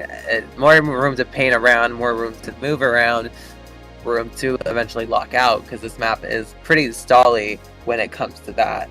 It's going to be interesting to see how these weapons play around on the stage, especially with certain ledges from the rollers and the snipe for the leader, hitting those sight lines. It's going to be nice to see how Adventurous Aid could try and turn this around and get a win on their side of the scoreboard. Now, I know people typically stick to the meta here, but I'm a little excited to see what teams pull out of their hats. Got a Dynamo on the side of Where? There's no meta here. Only a few coolers and a Zuka. Yeah. No off meta picks here. Although this is one of the maps that can pull. It just seems like not today. We're going to stick with what we know. But we do see a Dreadringer on the side of Fanatical here. And a Wiper as well. 2 go down on the side of Adventurous Aid. Fanatical Fork taking control of that zone early with bomb pressure, with specials, making sure that they're able to maintain advantage and able to get an early push even without sodas. Indeed. The thing about Dreadringer, it has that insta-cap Reef Slider alongside those strikes. So Fanatical Fork is just going to be able to have a strong hold here on zone. As I say, that 2 do end up going down. But the Stamp is able to get behind and get 2, keeping the zone neutralized and giving Fanatical Fork a little bit of extra time to try and get back to the zone to contest, but they aren't quite able to, as Adventurous Aid caps the zone. Yeah, but once again, look at the pressure that Fanatical Fork is put on as they recap the zone. It's hard if you're Adventurous Aid to try and generate pressure. The Charger getting another pick, taking the zone back, maybe generating another spot to generate maybe an aid to help his teammates push forward into. One down on both sides of teams as the Zipcaster is trying to get this Charger. The Charger being so swift, trying to run away as best as they can before their teammates can come and help. Fanatical Fork is through their penalty now, slowly chipping away at those points. As the zap does go down and they do lose contention. Is that even a word? I don't know, but it's just the V-Shot left alive. And they're rushing the ZF, and they do get the pick. It is the 1v1 here on this right side. As the V-Shot tries to get another pick, but they aren't quite able to, giving the zone back to Fanatical Fork. Yeah, and we see the Dreadringer proving useful, just generating that paint. We see them knocking down that penalty. Down to 20 seconds on penalty, 35 seconds left. What's Adventurous Aid's strategy here going? Bombs, we the special. They do get the pick. We see a Zipcaster. Zipcaster gets the Charger. They're going to try and take zone here, I would imagine. You might be able to. But look how effective. Look how effective that team was in just recapping there. They were 2 down, and they had both the Wiper and the Dreadringer alive, and it was just basically an instant recap for them. It's just a 1v1 between the V-Shot and the Zap here. More paint than Adventurous Aid. So it's going to be a fight for mid here as Adventurous Aid does get the recaps and finally getting through their penalty of 80-something to 8. It's going to be a long push and to get to that single-digit number. I believe Adventurous Aid could do it as long as they put their mind to it, as we see a strong hold here. The ZF, meaning no strikes, only a Reef Slider and a Stamp to go off of. As 3 and the Reef Slider gets shut down, the Stamp gets shut down, and away we go here. They're hopefully holding this on. Soda's come out on the side of Fanatical, so they're gonna have quick jumps, they're gonna have quick specials. Can they get enough picks? Can they get the paint that they need in order to cap the zone? They are able to cap it back though, so giving 51 penalty to Adventurous Aid because their heavy push earlier. But we do see 2 going down on the side of Fanatical. Is Adventurous Aid going to recap that? Yes, they are. They're continuing their pressure. Yes, we do see 1 go down on the side. 2 go down on the side of Fanatical. That Wiper is put... He's going to try and recapture the zone. We see Sodas come out, and they recap the zone at the same penalty as Adventurous Aid was at. Nice kill from that Ultra Stamp onto that Dynamo, meaning no cooler for Adventurous Aid. Fanatical Fork just needs to hold on to the zone for a little bit longer. They have either penalty or timer to hold on to. They just gotta paint the zone, paint the square, and they win here. But it's not over for Adventurous Aid just yet. They do have to get into the zone soon to go down. So as long as Fanatical Fork can keep paint, they will take this game, and they do, giving them the win. Take the square simulator, am I right? Yeah, literally. Just the amount of pressure that Fanatical Force was able to put on with their pushes, and they really kept Adventurous Aid at bay, kind of more in their base. They didn't really have to go beyond the limits of that middle area, and it allowed them to just kind of dominate the play in the lower area, and Adventurous Aid didn't have an answer for it. Indeed. They were able to hold on to the zone, basically paint the square, and they got the picks to win it they needed, because we could see a little bit of Adventurous Aid was getting a little bit, what's the word? Restless? But yeah, that's the word. They're a little bit restless trying to get into that zone, but they need to go in like as a big wall, just boom. Especially, but but Fanatical Fork's defense, as we've seen before, is impeccable. So as we go on to Game 3, Wahoo Rainmaker, another kind of questionable Rainmaker map, in my opinion. But some of these weapons that we've seen aren't as strong here. So it's going to be interesting to see if we see maybe a comp change or a different style of playing. But yeah. A big thing about Wahoo is defending the. I know we said it about. What was the other map that we said it about earlier? Defending the elbows, which is a completely different part of the map. There's 2 elbows in the center of the map, kind of by those glass areas there. If you're not defending those, it can end up really tough for you, especially if you're not able to get center pressure. Here we go. Game 3, Wahoo Rainmaker. A little bit of a comp change, but not much. Really just a version change of the Luna Blaster from the Zip to this Ultra Stamp.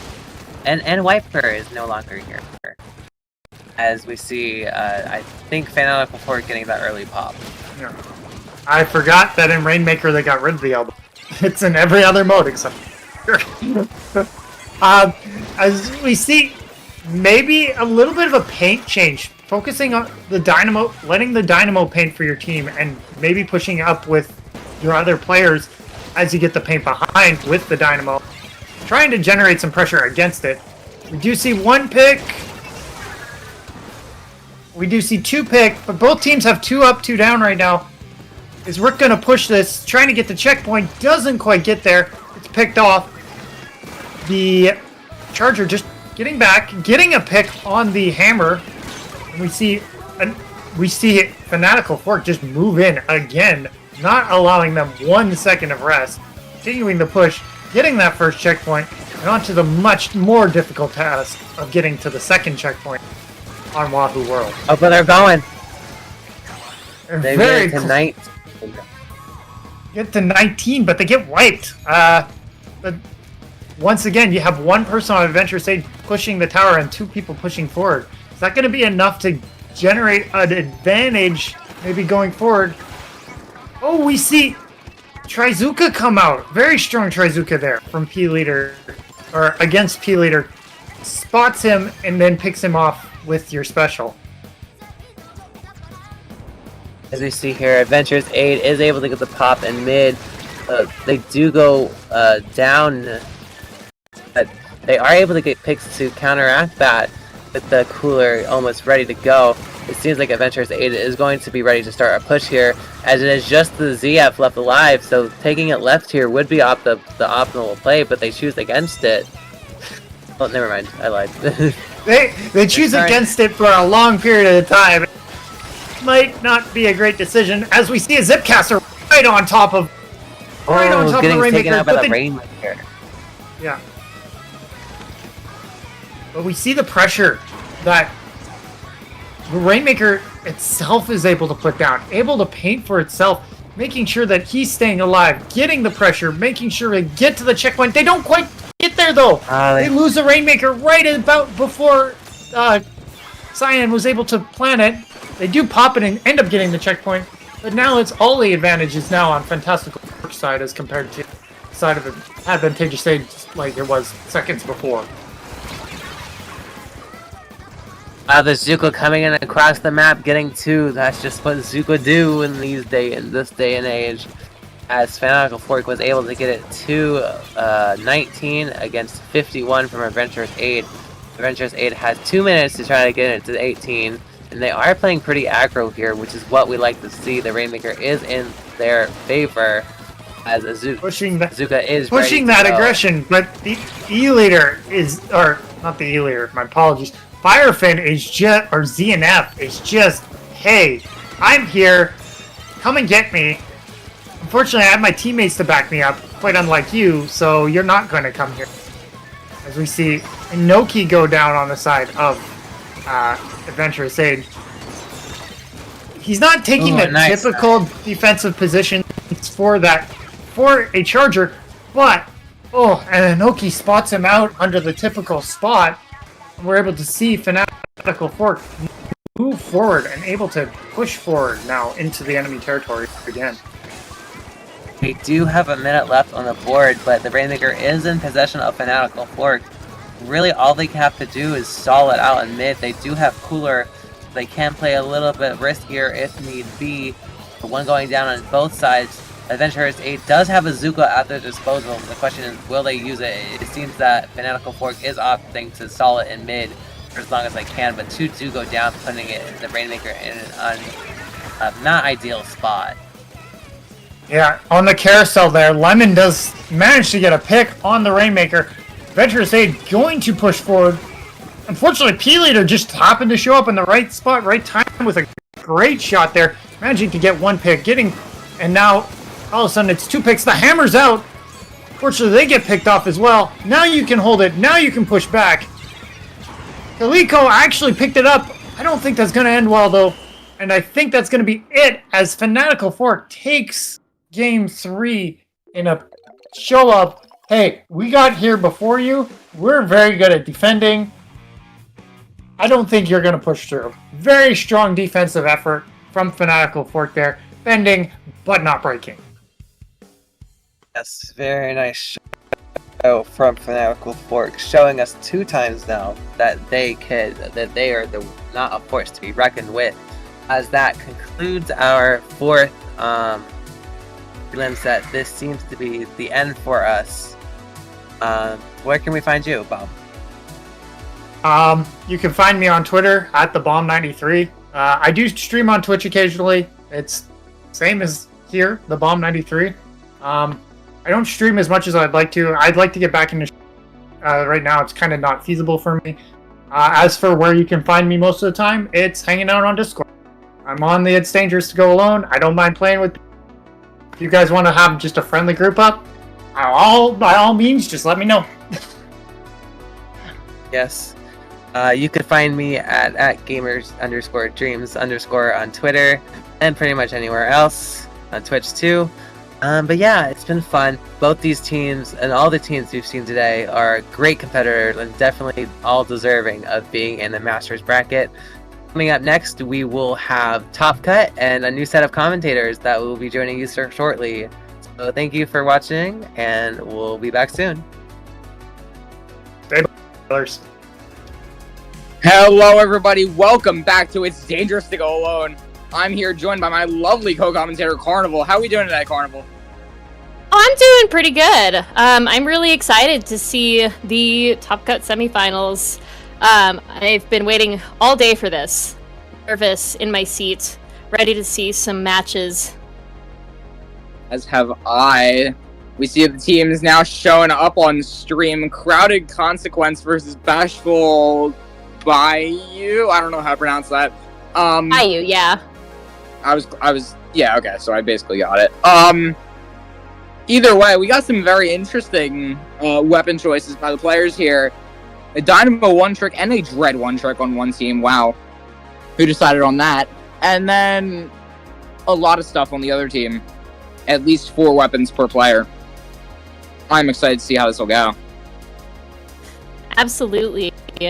Honestly, I think the big weapon pools are a lot of fun. Let's see this map list, though. Looks like we have Barnacle and Dime Clamblitz for our very first pick.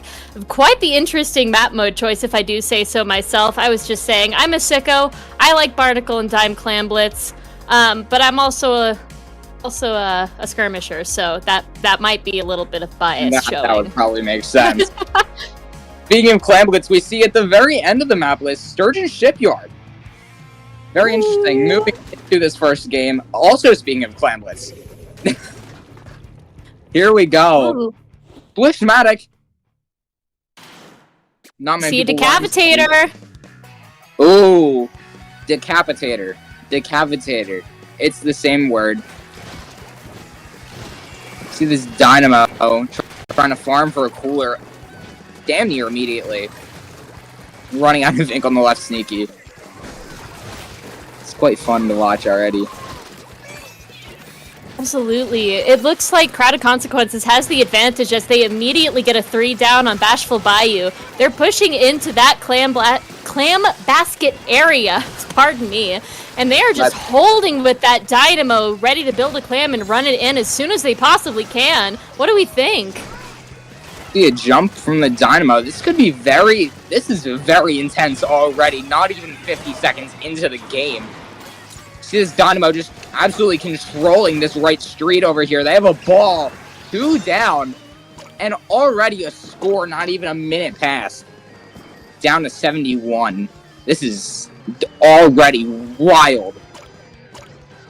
Yeah, we're seeing a lot of really good plays from Crowded Consequences. They have most of the map control at the moment, but right as I said that, they go 3 down with Bashful Bayou being able to take back their clam basket and easily running in and getting a break on Crowded Consequences barrier while they're all down. What an amazing play from that side.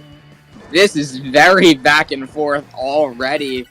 See that clam basket closing, unable to continue that push. Most of the map, Bashful Bayou. So this is quite the match already.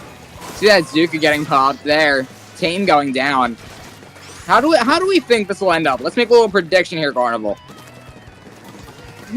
It seems to me as if Crowded Consequences has most of the, I wouldn't say better per se, but they have a lot more skill when being in control of the map and able to create a push. As I say that, though, we see Bashful Bayou break the clam barrier again. They lose the lead to another power clam, but they go through in the process, allowing Crowded Consequences to push up, gather clams, and take over the other side's clam basket. My word. There goes the barrier break. Can we get the lead? We do. Crowded Consequence down the 41 count. And we see that Decapitator scoring as many clams as possible. That slider coming out as well. This might be the end if Crowded Consequence can get enough clams.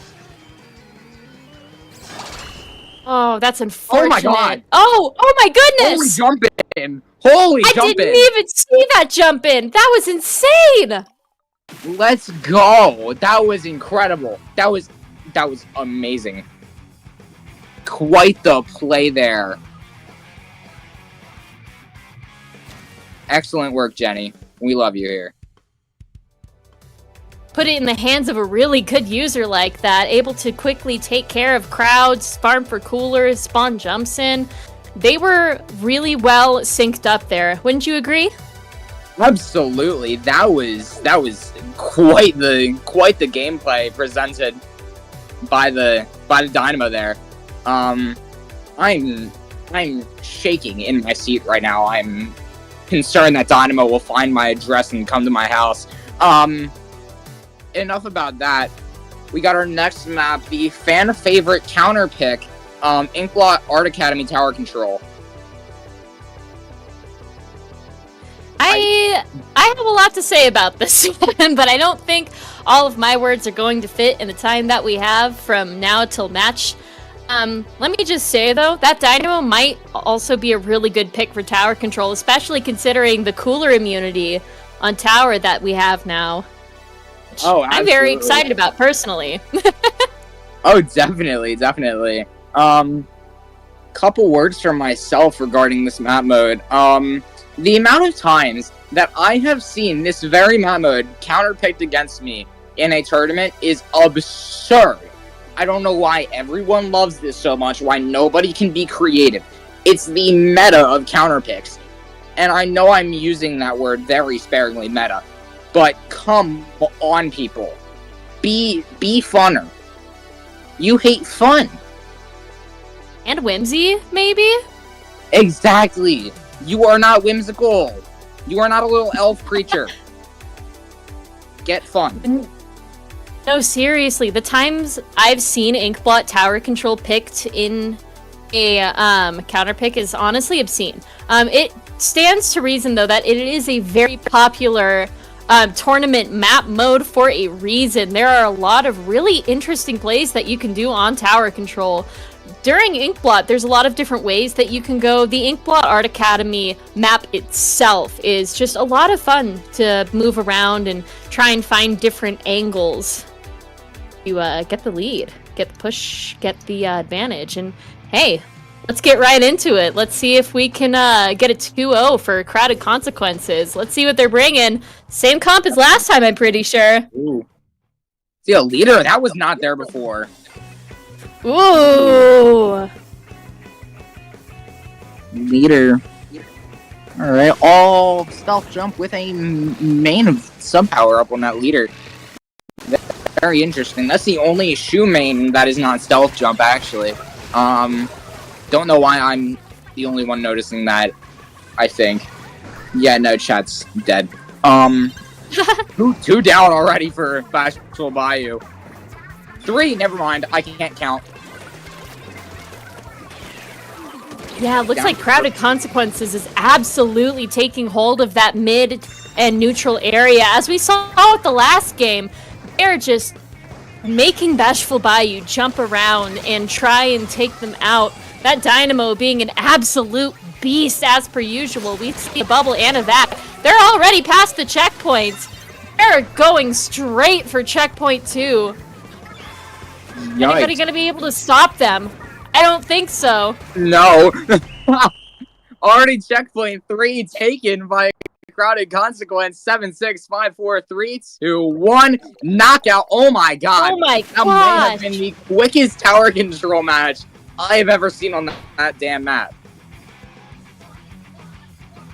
They have a really, really hard grasp on how to move into neutral and play it to their advantage. And I think that's really helping them out against Bashful Bayou. They seem to be stumbling right off the bat there, but gosh, that was really fast. That was I don't have much more fast. to say than that. My word. Incredible work by Crowded Consequence. I'm proud of you all, and I'm, again, very scared of your Dynamo. Please do not come find me. Unless you want to, I'd be down for that.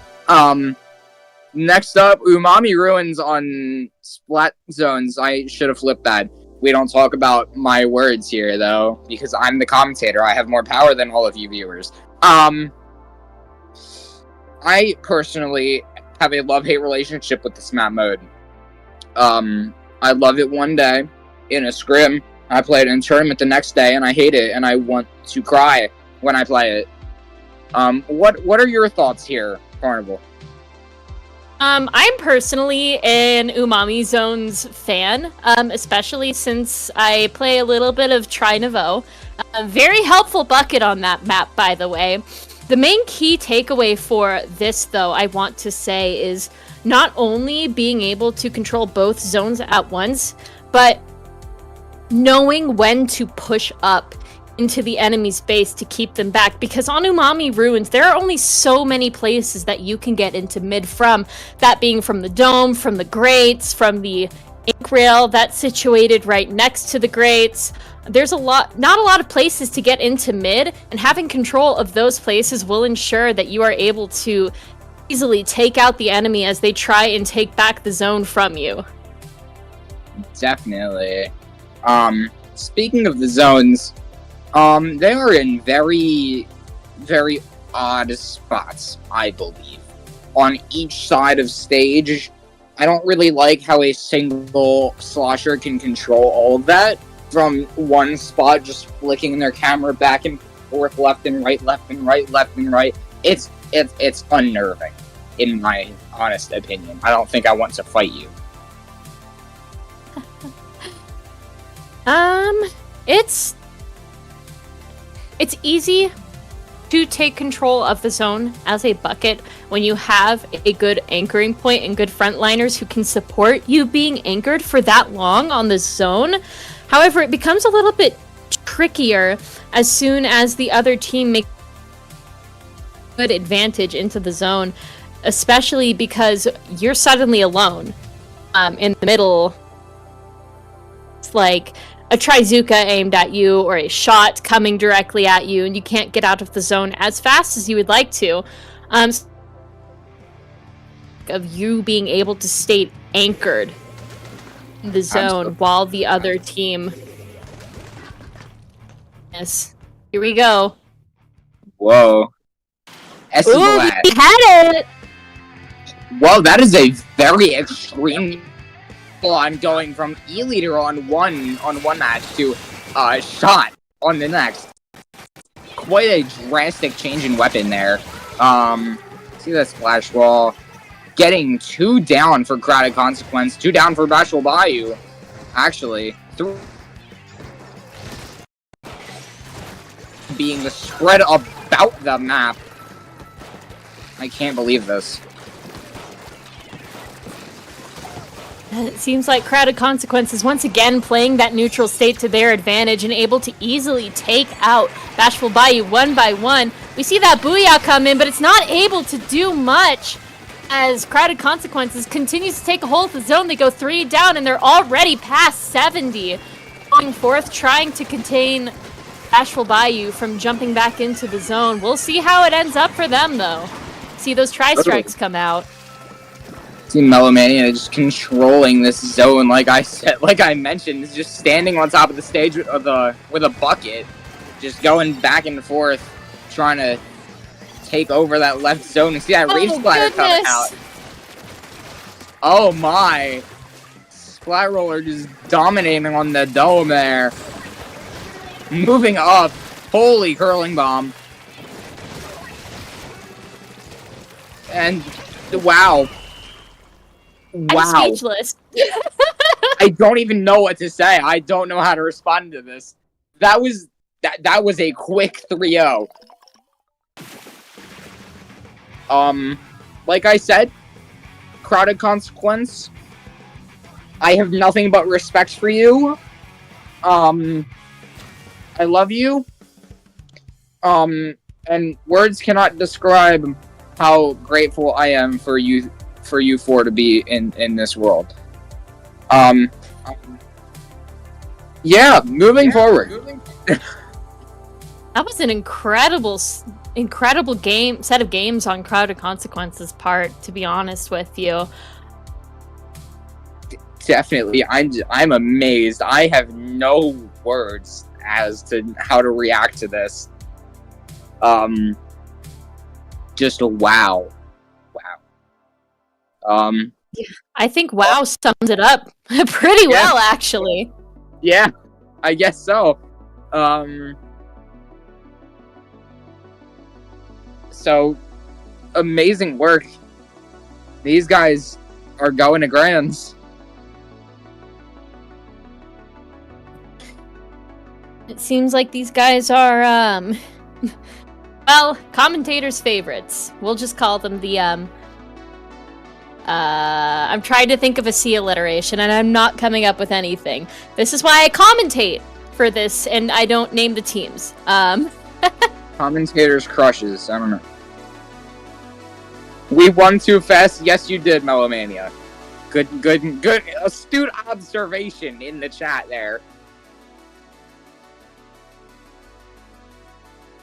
We'll see if the second team going to Grands is gonna be able to take these guys down, but it was honestly something, like with a capital S, to observe how quickly Crowded Consequences was able to easily take advantage of the gaps in Bashful Bayou's defense and flip it to their side.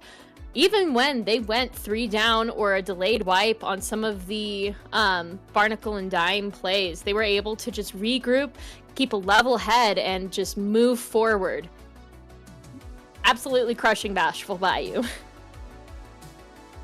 Oh, definitely. I'm scared of these people. I don't know if you are, but I certainly am. That's all I'll say.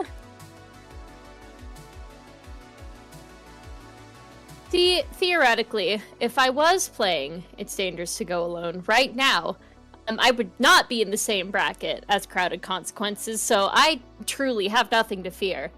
I'm okay just chilling out in Wisdom bracket. I'm okay there. I, on the contrary, unfortunately, would be in the same bracket as these guys, and if I had to fight them, I think I'd cry. I would break down on the floor in fetal position, rocking back and forth, just sobbing my eyes out. You know what I mean? You ever do that? Because I do. No, I don't. Damn. You should sometimes. It's very fun.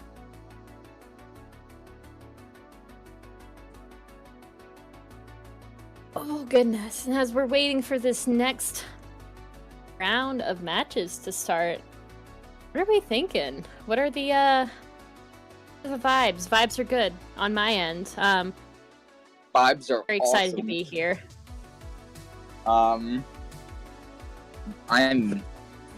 again, as I said, very excited for this, because as we've seen, Crowded Consequence absolutely dominating the semifinals. We're going to see that if they can keep up that momentum going into Grands. Speaking of momentum, if you guys, the viewers, want to keep your momentum with It's Dangerous to Go Alone, may I suggest visiting our shop where you can donate your money for cool things. Shop.otd.inc. Please visit that and spend your money on us. We need to keep this tournament running. Speaking of money, if you want to donate to the Twitch chat, you can go to that same website, click on a piece of merch, and gift it to the chat. There's a little pop-up. So let's say I wanted to buy a beanie. You can buy a beanie on the website. They're very cool. They have our little mascot eating a little watermelon. They're very cute.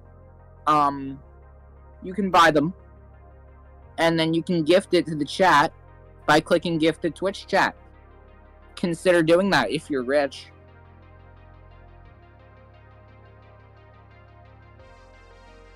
Shop is one of the best ways to support Off the Dial. Another really good way to support Off the Dial is to find us on social media. You can go to otd.inc or search Off the Dial or It's Dangerous to Go on Google. All of our social media platforms will pop up. Join our Discord, listed right there on the bottom of that loading screen. Come and join us. We've got a Discord, Twitter, a TikTok. I mean, you're watching the Twitch, so you obviously know that we're on Twitch. We have a TikTok. But not only that, we do have a TikTok, yes. Oh my god. Not only you can support us here at It's Dangerous to Go Alone and at Off the Dial, but if you join the Discord, you do have a chance to play in It's Dangerous to Go Alone yourself if you would like to. And have some fun. Exactly. It's a very cool tournament, in my opinion. Teams are very fun to make and look at, especially when you have to seed hundreds of people individually.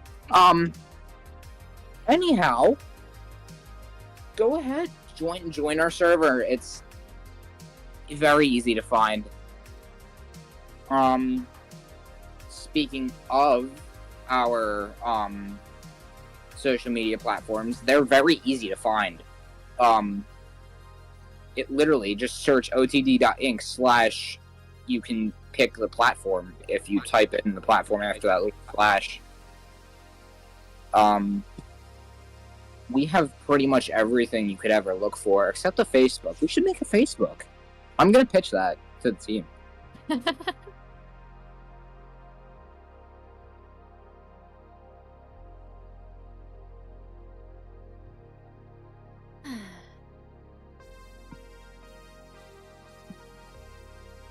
Just waiting on the next set of teams so we can bring to you the premiere Off the Dial experience here on Twitch. As the two of us are setting up, ready to bring to you our own personal thoughts and opinions on the semifinals. You want to talk about Costco, like I did last stream? What are your thoughts on Costco? If I'm being completely honest with you, I have never shopped at a Costco. There's one right across the street from my house, but I'm more of a King Soopers kind of guy. Not gonna lie. Next time you get a chance, next time you have to go grocery shopping, go to Costco. Prices are awesome. Their cookies are awesome. Their food is awesome. They literally have a food court in the store. Go do that. Actually, everyone in the stream right now, your homework: go to your nearest Costco and just buy something. Support local businesses, even though it's not a local business and it goes overseas and stuff.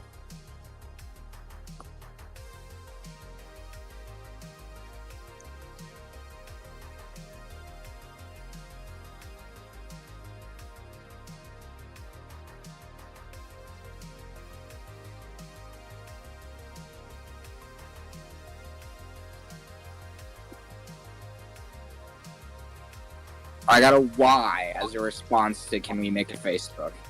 I need everyone in the chat to just can I get a off the dial Facebook in chat just like this? Just I can't spell. Hang on.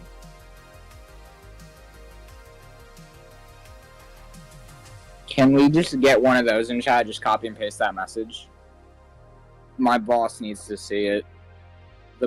The people need to mention it, not the commentators.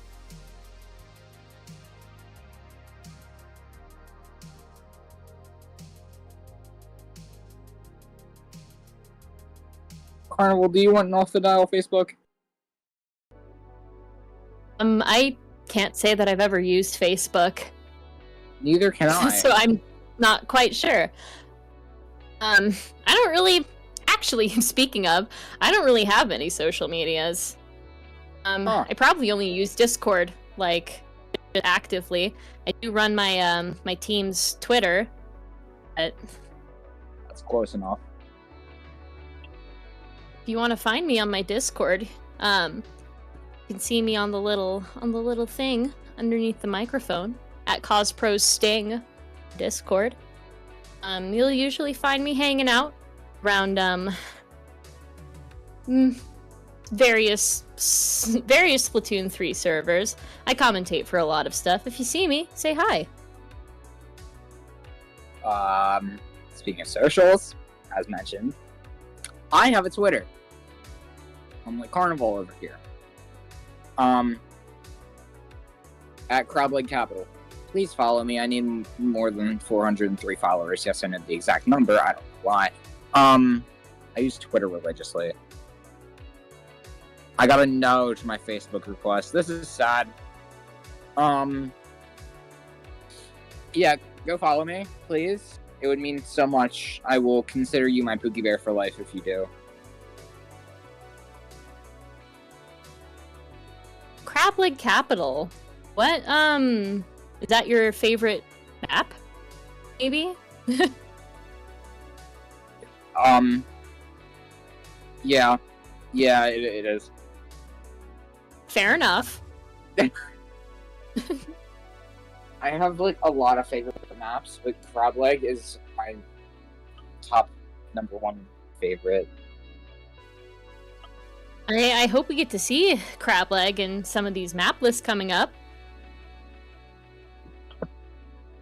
We have a best of 5 stuff.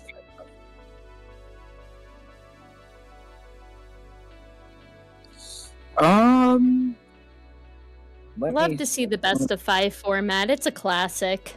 It is a very, very, very, it's reliable.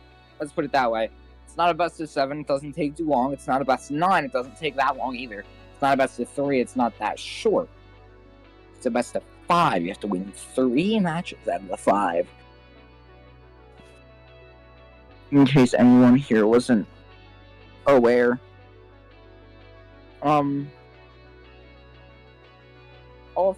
Off the dials, it's dangerous to go on as a single elimination in Top Cut, by the way, so if you lose, you lose. Just like Bashful Bayou getting a 3-0'd in a matter of 2 minutes. It happens to the best of us. It does. Morale may be low after that happens, but it's always great when we get to see repeat people come back for more standard. Losing is also learning experience. If you lose, right, you know what you did wrong, which you're able to take back to your teammates, and therefore find more opportunities to win. What if you win? You don't have to do all that extra work. Because then you're just like jackpot for real and you win everything. Oop. We are going in. Matches. We've got Crowded Consequences versus Dynamic Digging. Woof. That is a weapon pool. Oh my goodness. Which one are we talking about? I'm seeing some wild ones. I specifically was looking at Sadsuki. I might be a little bit of a bias case here. I love to see a Nautilus on a team. What can I say? I'm the exact opposite. I dislike fighting Nautiluses to an upsetting amount. However, the only cooler options that we see here, 3 people play NZAP, and then there's a heavy edit. So There's some very good cooler choices. However, it's not pencil. This is it's dangerous to go alone. That's a really good point. I played Clash last season, so that's completely fair. I was gonna say something and then I forgot. Speaking of what's it called? Ooh, the Flash map Blast. list reveal. Speaking of Flash Blaster, we see Manta Maria at the end. Speaking of tower control, our first match is Hagglefish Market Tower Control. Classic tournament map through and through. Followed by Hammerhead's Bridge on Splat Zones, which is a bit of an outlier pick if I'm being completely honest with you. You don't see Hammerhead Bridge much nowadays. No, but however, it did get a rework, so I personally haven't seen a I Hammerhead. forgot about that. I haven't personally seen the new rework Hammerhead. Just because Hammerhead, but I'm excited to see it. Yes, well. It's long and hallway-like and more wide for us frontliners terrified of E-leaders here. Me included. The old Hammerhead gave me flashbacks of Walleye Warehouse from Splatoon 1 and 2. I think it was in 1. Correct me if I'm wrong. Oh, yeah, no, I you reminded me of that.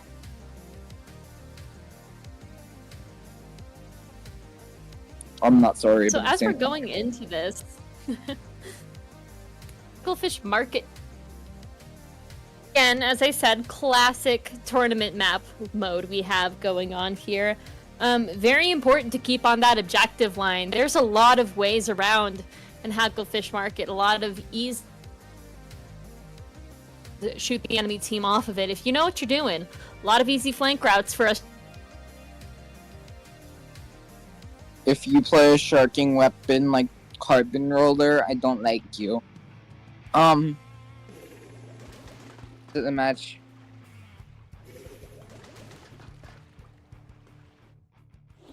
There's the Dynamo.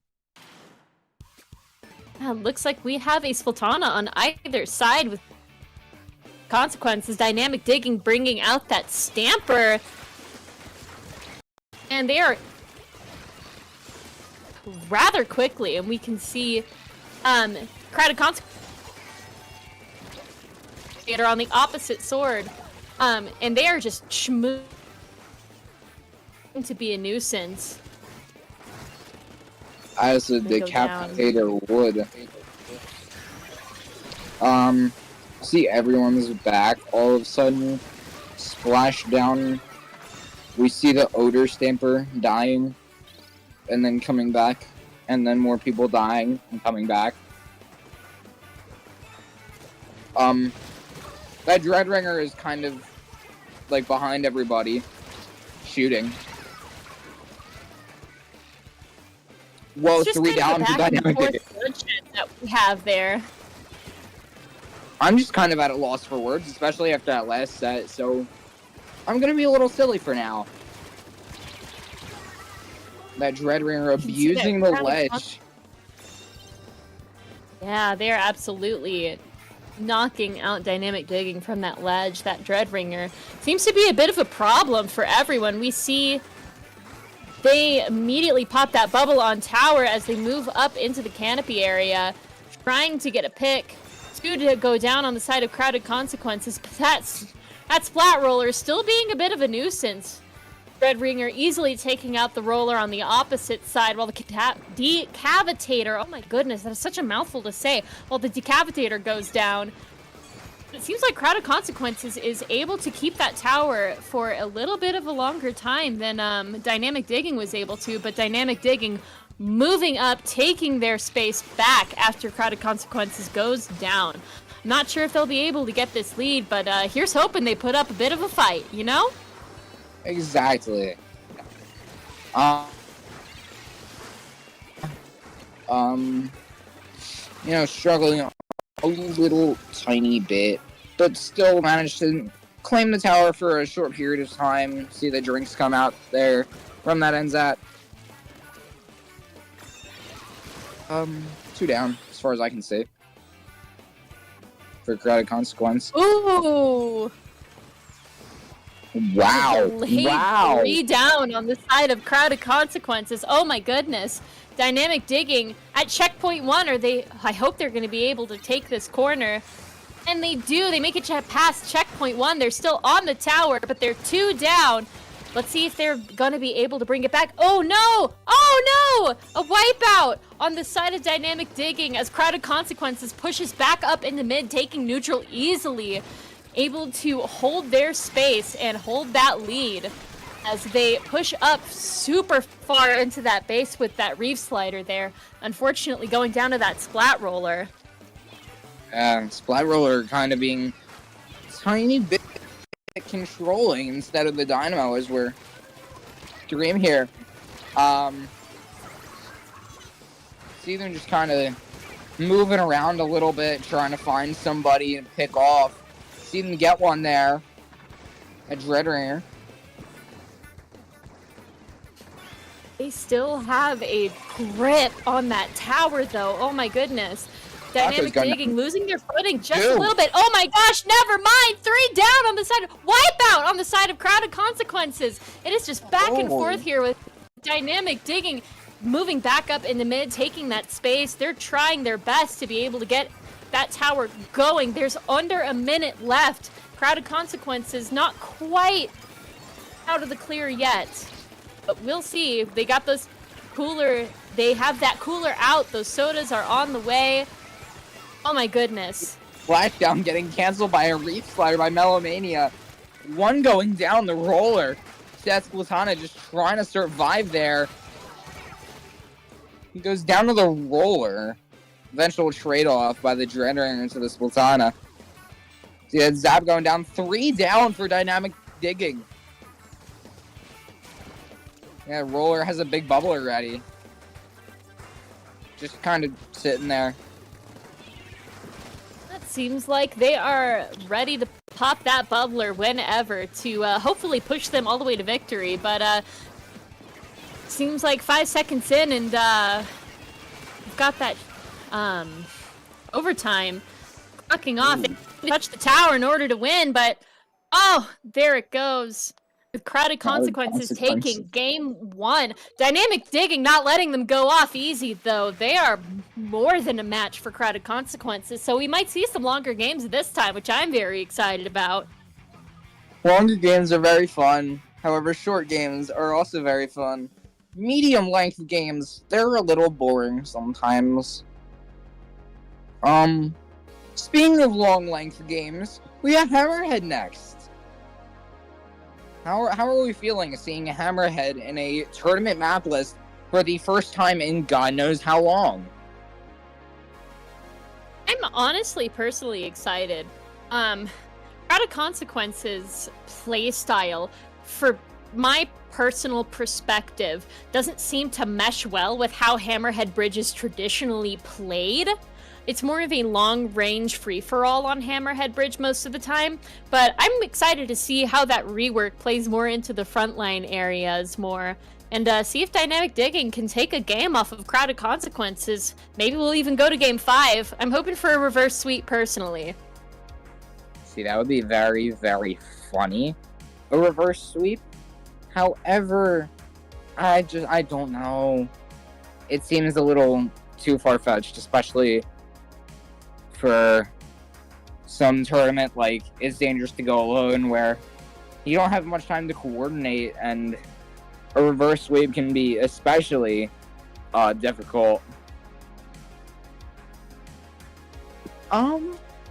Here, let's talk about some other competitive Splatoon-related things. Ludi seeds come out either tonight or tomorrow. Oh, I'm stoked. Are we excited? As somebody who commentates for Ludi, yes, I am. I cannot wait to get back into the commentary seat on over on Splatoon tourneys Ludi tonight. It's been a while. It's been a couple months actually. So not really a while, but you know, I know everybody in the competitive scene is always excited when Ludi comes out and all of their seeds drop. So we'll see. What seed are you? What division are you hoping for here, Carnival? And I got Div 9. So we are hoping for a Div 8. Div 8 or higher, perhaps? Maybe. We're still fairly fresh to competitive stuff. But speaking of competitive stuff, we are going to Hammerhead Bridge Splat Zones. Some very interesting weapon picks over here. Ooh, wow. Ooh, wow. They changed a lot about the overhead.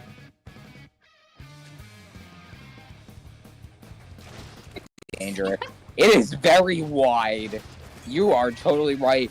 That carbon on the side of Dynamic Digging is going to be very dangerous on such a now wide map like Hammerhead Bridge.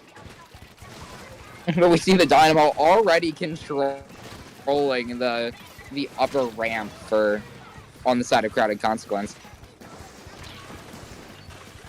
They are easily able to take that timer pack way past 70 and even 60 now. Okay, the weapon comp for Crowded Consequences is good with paint in a small burst. They don't have enough to where I think it makes up for most of that.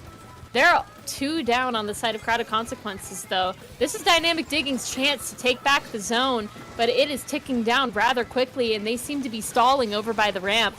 We're down past 20. This is their chance to take it back.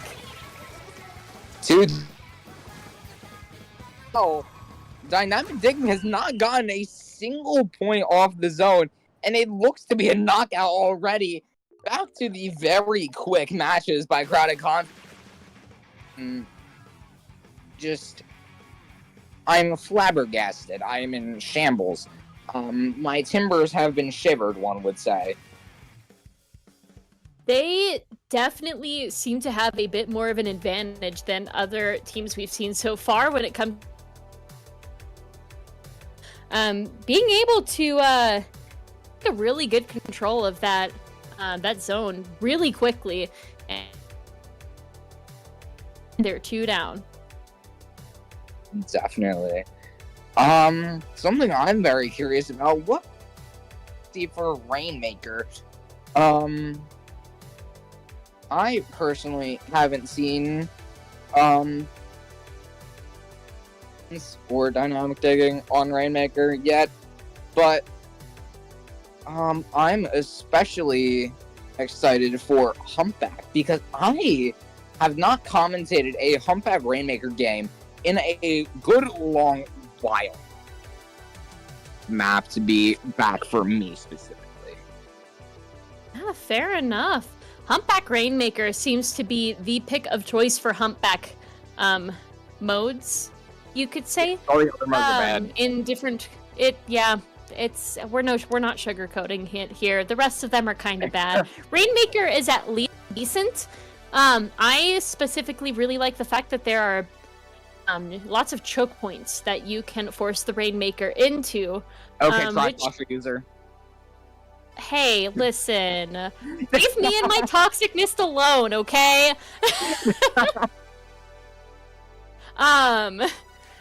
But as I was saying, a lot of the choke points in Humpback Pump Track are really close to either the goal or the checkpoints themselves. They're very hard to force the Rainmaker through if you do not have a good pushing power or good specials that can take care of those waiting in the choke points. So we'll see how this sets up Dynamic Digging for Crowded Consequences rock solid offense as we move into the next match. Ready to start. Let's see what we've got. See that Splat Roller. See a Nautilus and a Tri-Nouveau. So should be very fun. Who's gonna get the pop here? Wow. I did not see that. I did not see who got the pop there. It was Dynamic Digging by a mile, I believe. The Nautilus is definitely going to do that. Holy, 3 down. Crowded Consequence might be in trouble for once here. Spleef Easy gets that checkpoint.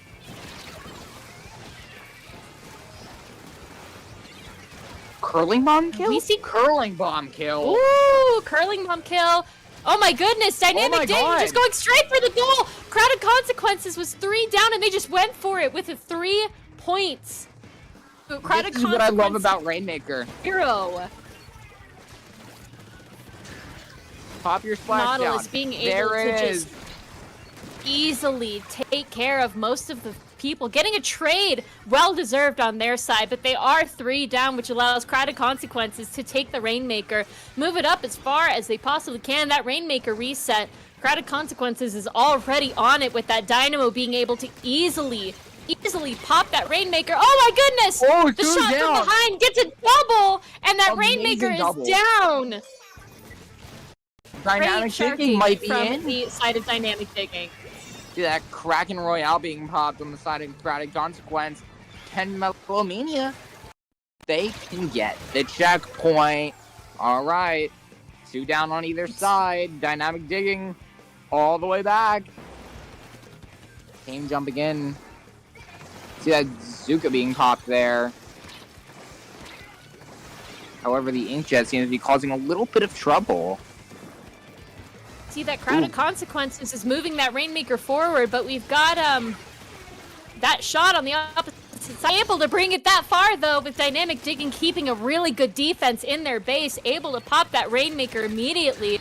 That Nautilus moving up, that Splashdown going down, unable to get a pick though. That Dreadringer taking a huge hold of mid. They are unable to move that Rainmaker forward as I think we get a reset. Oh my gosh, no! Decapitator. No, there's no coming in. They're 3 down on Crowded Consequences side. This is Dynamic Digging's chance to get it into the goal itself. If they're able to keep this push up, we see that overhead that they have more of the paint control in mid with Crowded Consequences bunching up in that choke point. Much to the Rainmaker's not dismay.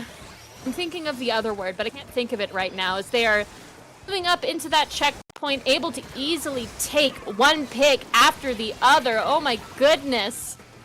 But they go down just the same. Jet taking him out. You see that Reef Slider pop.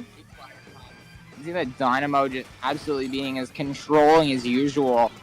Those drinks being popped. We see the jump-ins already. Tame pushing forward on that sword. The shot going down to the Dynamo. Rainmaker reset. Wow. A lot is happening, but that's just competitive Splatoon for you folks. how are we feeling with a minute and 30 seconds left in this carnival? How do we feel? Crowded Consequence is going to have to dunk this Rainmaker in order to win. Because Dynamic Digging is just having an absolute time defending their base. They're easily able to fend off Crowded Consequences one after the other push. At choke point, working really well for Dynamic Digging as they're able to just take out the Rainmaker every time that Crowded Consequences gets it. I think we're gonna see oh my goodness! Never mind! They're jumping in, unable, and they get a wipeout! Oh my gosh! Tame! 4! Oh! They're 4 count! 1 point! 4 count! Oh my goodness! The edge of my seat here, that Rainmaker going down, taking it as far away from the base as they possibly can. Good They charcoal. almost won that. Oh my goodness. Nautilus going down. Okay, Dynamic Digging is 2 down. See an There's inkjet only about to be 15 popped by seconds game. left. Melomania is just holding the Rainmaker, praying nobody can sneak up. 4, 3, 2, Spleef! Oh my god, Rainmaker! Spleef! No With overtime! the pick! Oh my gosh! There's no overtime! Dynamic Digging easily able to sneak behind that Rainmaker, pursued by 2 of Crowded Consequences, with Spleef taking out Rainmaker at the last second, making them victorious. No sweep from Crowded Consequences this time. Oh, set of maps we have up next: Scorched Gorge, Clamblitz, and Manta Maria Tower Control. These 2 maps, these are just very new maps. We have up next: Scorched Gorge, Clamblitz, and Manta Maria Tower Control. These 2 maps, these are just very neutral maps. No side, I believe, has a specific advantage or disadvantage. You can come back anytime you want. Last season, I did diss Scorched Gorge Clamblitz a little bit on stream, but I've learned in the past month to enjoy it a little bit more. What are your thoughts on these 2 upcoming maps here? Like you were saying, Scorched Gorge Clamblitz is a bit of a neutral game at its finest. I think Crowded Consequences might have a bit of an upper hand here, seeing as their neutral game is very good compared to Dynamic Digging's, but since we saw such great strategy from Dynamic Digging this last match during Humpback Pump Track's Rainmaker and that notorious last-minute Rainmaker push, they have a lot of really good defense on their side, so it just might be another back-and-forth match. Absolutely. I'm very excited to see where this one's gonna go. Personally, this could just go either way. I'd say it heavily depends on comps. Obviously they do have that Dynamo 1 trick and that Dreadringer 1 trick. And low ledges on Scorched Gorge specifically, like we're gonna see just now, can definitely be a pain. We see the same comp as usual on both sides.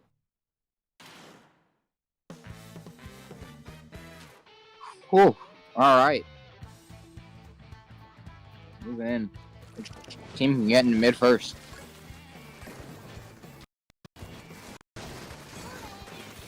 Seems like Crowded Consequence gets to mid first, and they are able to control most of the clam economy here. We can see with them having 9 8 before even the minute mark has passed.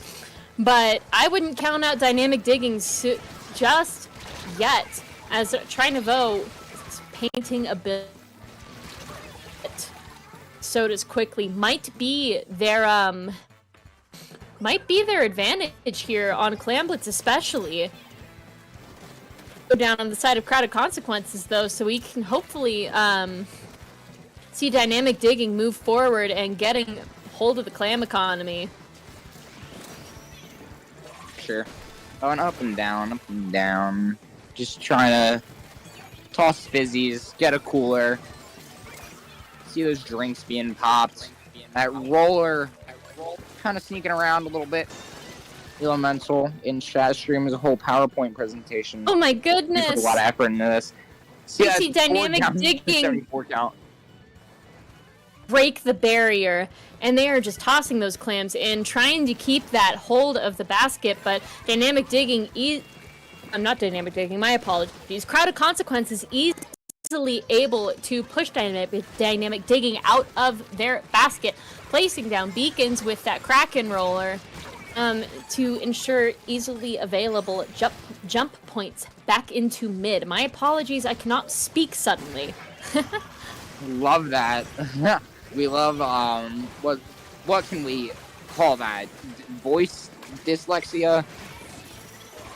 That seems like a close enough equivalent. We're gonna see 2 down to a Reef Slider. Wipeout, my mistake. Oh my Crowded goodness! Consequence taking the lead. Down They're to just 50. piling 30. those clams into that basket, down to 30 in one go. Oh my goodness. 27. 21. We're just gonna keep counting. This has become Sesame Street. Actually, it's that Dynamo Down on the side of slowly dynamic pushing digging in. again. Oh my goodness. Push is dead, but the momentum isn't. We're just gonna have to wait for that basket to open back up. We see the try just spamming fizzies, trying to leave control of that one specific area in front of the basket. We're gonna have Crowded Consequences has the clam economy here. Except they don't, because dynamic digging just got a power clam. We can see them trying to prepare for a push. Dynamo going down. In my opinion, the most powerful member of the team. No hate to any of the members on Crowded Consequence. I just think the Dynamo game is very strong from what I've seen these past 2 sets.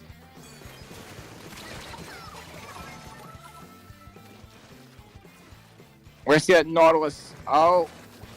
Uh-oh.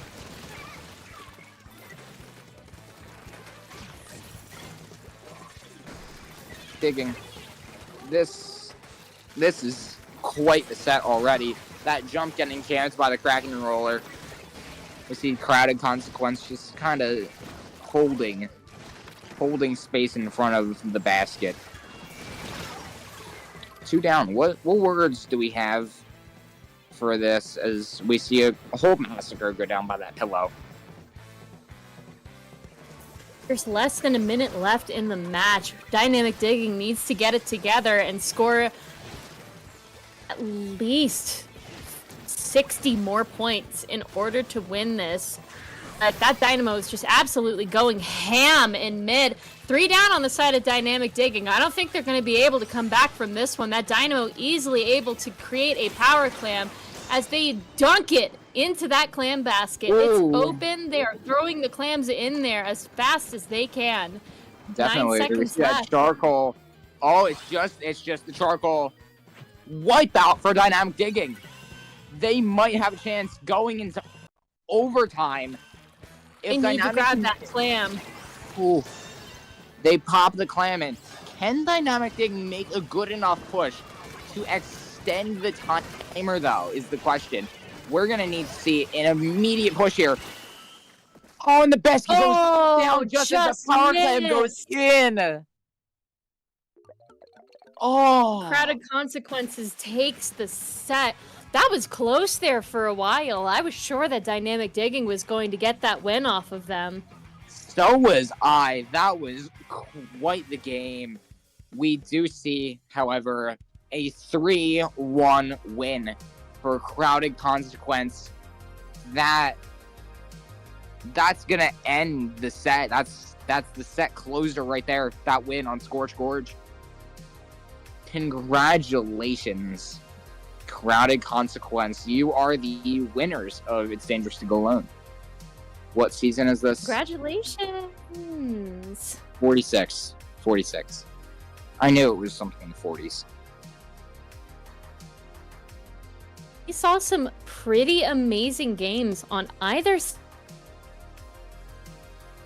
taking home the gold. What to say? Absolutely. Huge kudos to the Dynamo gameplay, the charcoal Decavitator. that thing. The crazy roller gameplay we saw, and the Dreadringer on this side of Crowded Consequence. You all did amazing. Dynamic digging. Huge congratulations making second place. Your run was amazing. Just didn't quite make it. You will never be forgotten. Both teams did amazing work. Let alone all teams in the tournament. If you're watching, excellent work today. Absolutely. Everyone did amazing, and thank you today for playing in this tournament. Your support keeps... Absolutely. Thank you all so much for tuning in. You're all incredible people. As previously mentioned, my Twitter